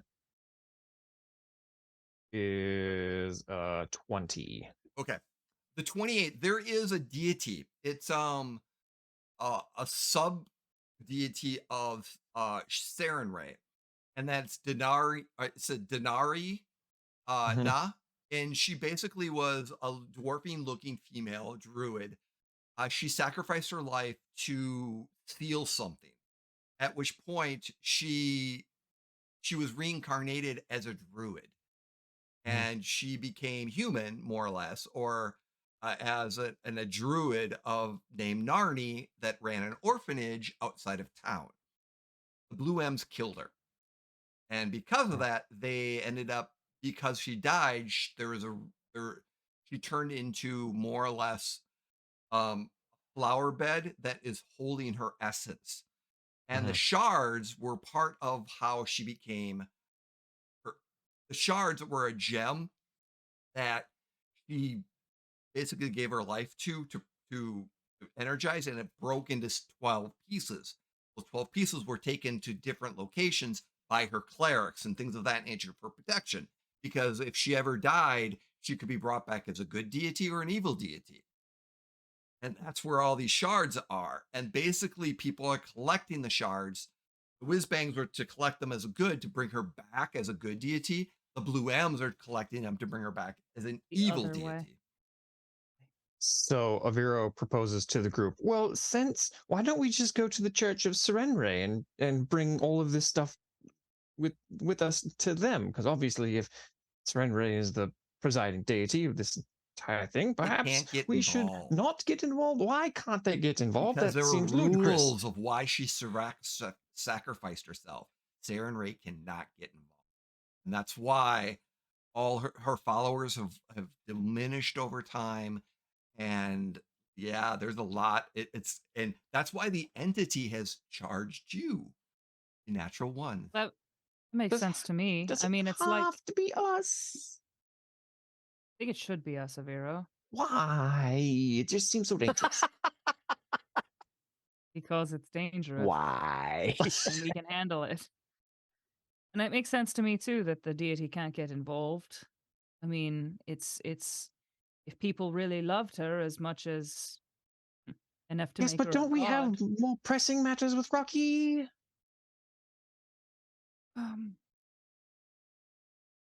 I think that these are equally pressing. So we're just going to ignore our friend, the plight of our friend, and now we're going to do this Aviro. instead? Aviro, come Aviro, here. at this moment, Brynn, Glastoc, and Timon, Sebastian has walked away. But walking up to the table is black armored, gray-skinned hobgoblin. Actually, he's not armored. He's just got some very, very black clothing, and just very, very tight, very muscular, and walks up to the table.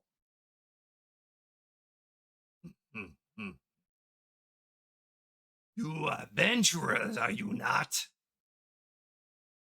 And he What gave it kind of away? looks like a well-dressed monk in the wrap that is kind of around.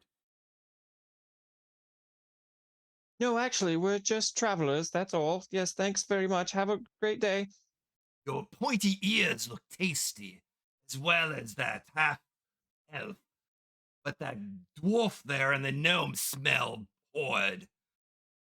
Brynn would at this point, she would do the full-on badass like dagger. Like she would pull out a dagger and just go whoosh in the middle of the table and just be like, "Do you need something?" Yes, your intimidation is flawed. That's wimps from a group of adventurers. Hey, it is so early in the morning. And then gonna you give you hear one last snap, chance. snap. From behind at a table, a well-dressed human in some nice clothing stands up and goes, now, don't torture them too much. And as you look over, you see Girth Woodlake Oh from the no. party. And he was the merchant dude who's like a motherfucker, right? Oh fuck. Oh, And then you we're in notice that trouble. the blue M underneath the hobgoblin shirt. Oh no. Oh shit. Oh god. How many of these people are there? How many of them are there? And How he many of just them looks at you. He looks like, now, I think you've had enough fun. We could leave them to their entertainment. And he kind of looks at all of you in the eye and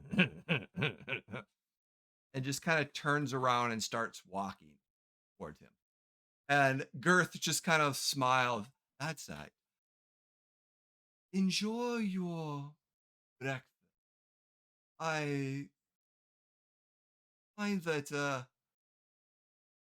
and he just kind of smiles for a second.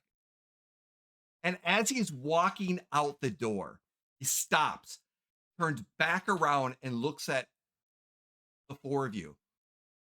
Brynn, Aviro, and Glastoc suddenly his eyes. Catch this real quick. This is As you look into his eyes, you see the leader's eyes shift, that of purple and yellow colors. These eyes are not filled with wonder like you knew, but older with a hint of rage and hint of superiority.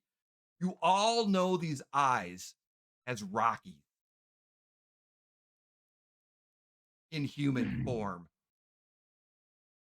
oh. And he walks out the door. Like the shit, like eyes of a drake and shifts. Yeah. And he walks I know out the Bryn's door. stomach drops.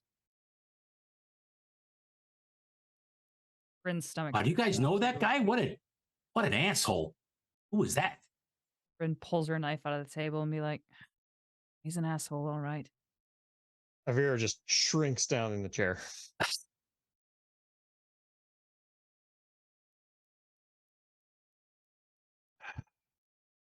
And Bryn would look over at Glastoc. Is it pretty clear that he noticed that? Yeah, with his all eyes, three of you too? Oh, yeah. noticed that it Very- was, the Yeah. birth had the eyes of Rocky as he walked out. And it was Bryn very shoots a look. clear it was to let you know. Bryn shoots a look to Glastoc, and there's recognition, obviously, that they both saw it, Mhm. and there's kind of an unspoken agreement that they both saw it, and then there is kind of a Bryn is more or less admitting that Glastoc was right, that if it really came down to it, that she wouldn't, even as much of an asshole as this guy is, that she still like feels something. Right. That So there's kind of a almost like a shameful kind of like a you were right look in her eyes. Yeah, I up until the point you said something about the shifting eyes, Jay, I was going to try something, but I decided not to. No longer. My plans have And- shifted. well, So at Glastoc, I don't think I've ever used this. Glastoc has an ability called intimidating glare. Like I can do an intimidation check just with my eyes. So I was Spoken to you. basically going to try to intimidate him back, but I've decided not to. So as you're sitting good at call. the table and stuff like Right. that. Yes, Aviro. Can we retcon that Aviro did not see? Like, if this dude's yelling at him, there's no way he's looking this Okay, dude in the eyes. okay. He's Yeah, no, Glastoc, he'd be looking down at his food. yeah, there's no way that Okay. Aviro saw that. So he I think walks it's- out. Yep. Yeah. And then as the moments happen, the hobgoblin walks back into the door since it hasn't shut. He's like, I knew you were stupid, but clearly you missed the invitation to step outside and have a conversation. Now I intimidating glare. Okay, try it. Go ahead. You can certainly try. He's a fucking hobgoblin. You're a short, square person. Let's see, intimidation.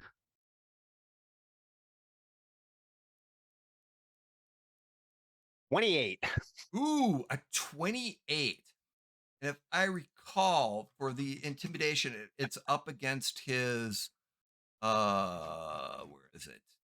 Intimidation. It's Isn't it a will save?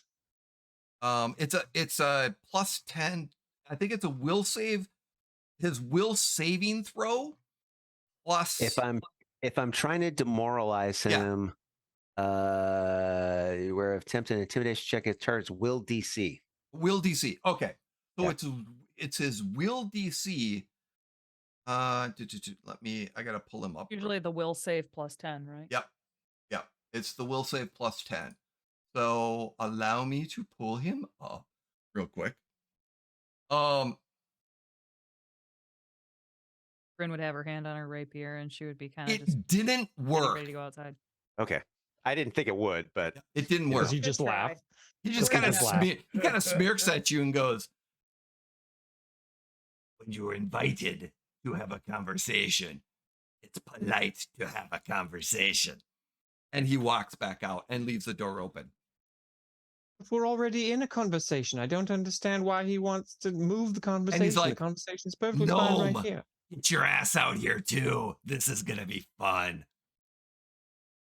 Don't want to make a mess in the bar, I suppose. And Brynn would have her hand on her rapier and kind of look at the boys. Why don't we just leave? No, don't respond. Don't give in to a bully. He's just being a braggart. I'm not going to give in to a bully. I want to kick a bully's ass. They're think I'll better. go Oh They're back. yeah, just- I'm with you. I'm with you on that one there, Bryn. Yeah. So yeah, Glastoc will push back his chair and look at Bryn and kind of give her a wink and just start striding towards the door. Follow him. Me too. Aviro stays eating his breakfast. And I help. Aviro, come on. No, it's ridiculous. I'm not going to help. If you're going to go pick a fight, self-defense is one thing, but if you're going to go engage because he called you a ninny or something, no. It's Brynn would clearly go back. Vero did not see the eyes. Brynn would go back to him and be like, Aviro, it's important. We need To you. what? To watch you pummel each other? No, not to pummel each other, so that neither Glastoc or I get pummeled. We need you.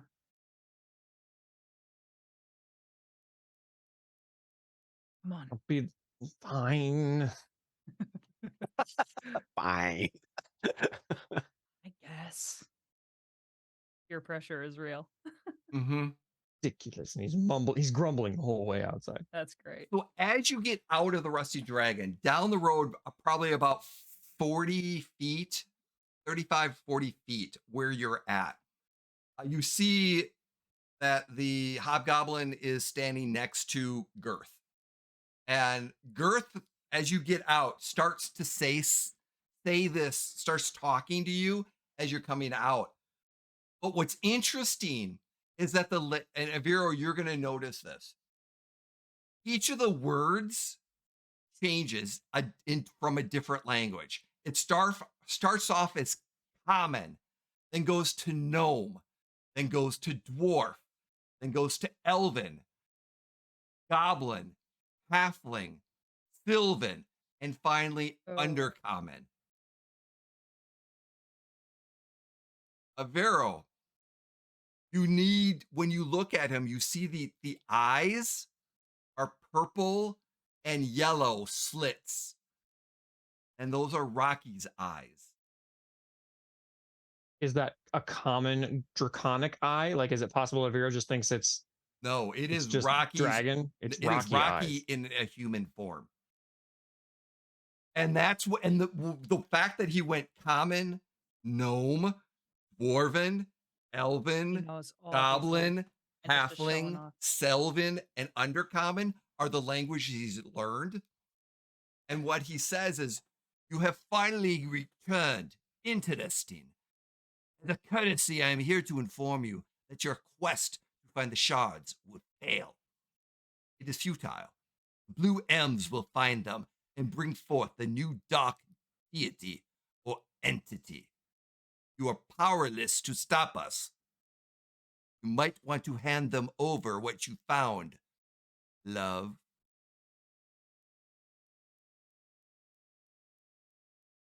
What do you do? Aviro was furiously tapping Brynn on the shoulder. Oh, stop Just- it. Does Temin see the Feel eyes? you, Aviro, still? and Give me a frickin' perception check. Brynn would reach up as he's doing that and just like grab his shoulder, and you hear like that cartoony like sound. I figure she probably grabs his finger and bends it back. Stop it. I only got a 19. No, you're not seeing. You see something, but it's probably Right. It's like something they recognize him because they had intimate Sure. knowledge of it. But yeah, Yeah, something's yeah. I just wouldn't know if I saw his eyes change, but he's No, yeah, like, I might he's- have a good angle or you something. don't have a Sure, good sure, sure. angle, and it's not sitting there. Too yet. short looking up, Yeah. the sunlight. It's Brynn would shake her head, and she would just kind of like she would look back at Temin, realizing he's there, and she would just be like, "We don't need to be on opposite sides of this, you know. Could all be working for one goal." Are you wanting to join us then? You and us don't need to be separate, is what I'm saying. When your heart is filled with love and it breaks, only emptiness remains. All the love has been poured out. You are not strong enough to stop me. Maybe one day you could. If you fill your hearts with hate, like I have, you may have a chance one day.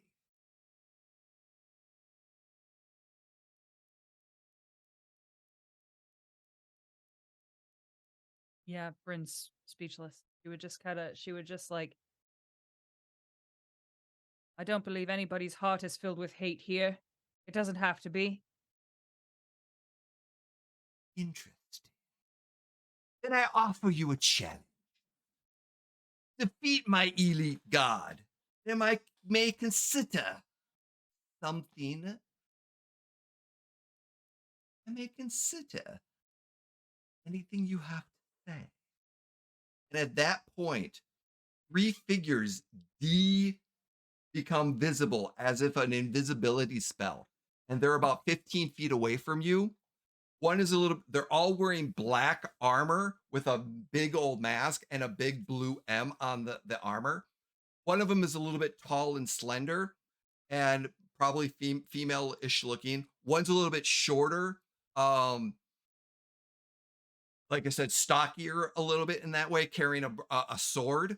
And then another one is kind of a maybe tall, like 6 foot, maybe human or something else, probably some humanoid form again with a long sword. And when Brynn sees these people materialize, she just like, at this point, she smiles. Kind of been itching for a fight. She pulls out her rapier. And Aviro just whimpers. Oh no. and that is where we're going to pause for our next episode. Oh my God. Which will be in 1 month. So on November 15th, we will we'll be coming back for this epic battle of flashing of returns. Thank you so much. This has been one of the best episodes we have put, and I want to personally thank all of the players for bringing it tonight. You were awesome. Thank you so much. I appreciate you, and thank you for being able to dive into the emotion as well as just the stellar RP. Let us go around, find where can we find you, things of that nature, and we're going to start with you, Bill. Thank you again. Please, what do you got? Hey, I'm Bill Roper. You can find me at Bill Roper or at Bill freaking Roper on, I don't know, whatever social media I happen to stumble into. And you can also watch me play Orgoth Skullcrusher, the half-orc, half-drow, all badass, unarmed battle master on the Severed Sons D&D network on Twitch or YouTube as we go through Rolling in the Netherdeep in Exandria, made famous by that little-known group on Critical Role. And this is amazing. Oh my God. The fact that I got to be in the room for the Brynn and Glastoc moment, that was mind blowing. So thank you so much for having me. Awesome. Thank you, Bill. Jim, how are you doing besides drained? I'm good. I once again being able to play with these people, just even in those emotional moments and stuff, I just love it. So but yeah, I'm Jim Hawkmere1 on Twitter. You can find me here. You can find me working the Talon and Claw booth. We're actually going to be doing our first East Coast event this next month. We're going to be down in Florida at Camelot Days in Broward County. Yeah, wow. I don't know what to say. Wow. Thank you, Jim. Hey, how are you doing? Awesome. Yes. Oh, doing great. Doing great. I'm Carrie. I'm at Carrie Schultens on the platform formerly known as Twitter. I'm all over the place. You can find me on Monday nights and Thursday nights. I play on Mini Terrain Domain. I'm in a Pathfinder 2e campaign on Monday nights called Scribes and Scrolls. And on Thursday nights, if you want to join us tomorrow night, we play Kids on Bikes. Welcome to Paradise, Michigan. So that's always a blast. And then on Wednesday a month we play on that same channel Mythos Investigators, which is a Call of Cthulhu kind of running rotating campaign, and we're about to start a new one, so that's pretty exciting. And yeah, I'm also sometimes on another channel called Dice Tales Live. I'm everywhere. I'm like the wind. And guys, I gotta thank my scene partners as always. You guys are just absolutely a blast to play off of, and I know I can always yell at you and you will never take it too personally. So thank you so much. This was a hoot and a half. Thank you, Carrie, very much. Jeff, how are you doing, sir? I'm great, man. Like I echo everything everyone has said already, and like everyone has said it certainly better than I could so far. Like this was, I think you're right, one of the best episodes we've ever had. That was A little fabulous. bit of everything. Yeah, a little bit of everything. That was excellent. Like including Jay getting his golden moment of dropping bombshells. Oh, Like God. totally. So I'm Jeff, and you are already watching the only thing that I do. So you're watching me here. Ooh, can I say I exclusively play on the Emporium for the Wayward Yes. Yes, you Gamer? can. He's the Nice. Emporium exclusive. So there, Uh-huh. Emporium exclusive, because I don't do anything else because I'm in school. And that's all I Awesome. got. Thank you, Jeff. Hi, everyone. I am Jay, also known as Neopet3 on the socials. You can find me here Wednesdays. And again, we're going to be the November 15th is when we'll be back. I've got some personal stuff that I need to take care of in another state. So we're going to be doing some stuff and other things like that. We'll be doing Star Wars. We do Star Wars, Shadowport Adventures, Luck of the Draw, which will be coming back up soon. We're going to be getting those some films showed. We're going to get some Mercenary Tales back in. We've got a pirate campaign, Pathfinder 2E, that we are pre-recording, and we're getting there. And sometime soon we're going to start showing them. So before the end of the year. So unfortunately, stuff is just unfortunately just kind of halted and pushed things back a little bit, but it's all on the docket. And some other fun stuff that we're hoping to do next year. So, like I said, we're doing a whole bunch of stuff. You can find me at con. I just got done with Game On Con. You'll find me at PAX Unplugged, and then definitely probably some next year too, for sure, including Gary Con. But anyways, thank you so much, everyone, for joining us.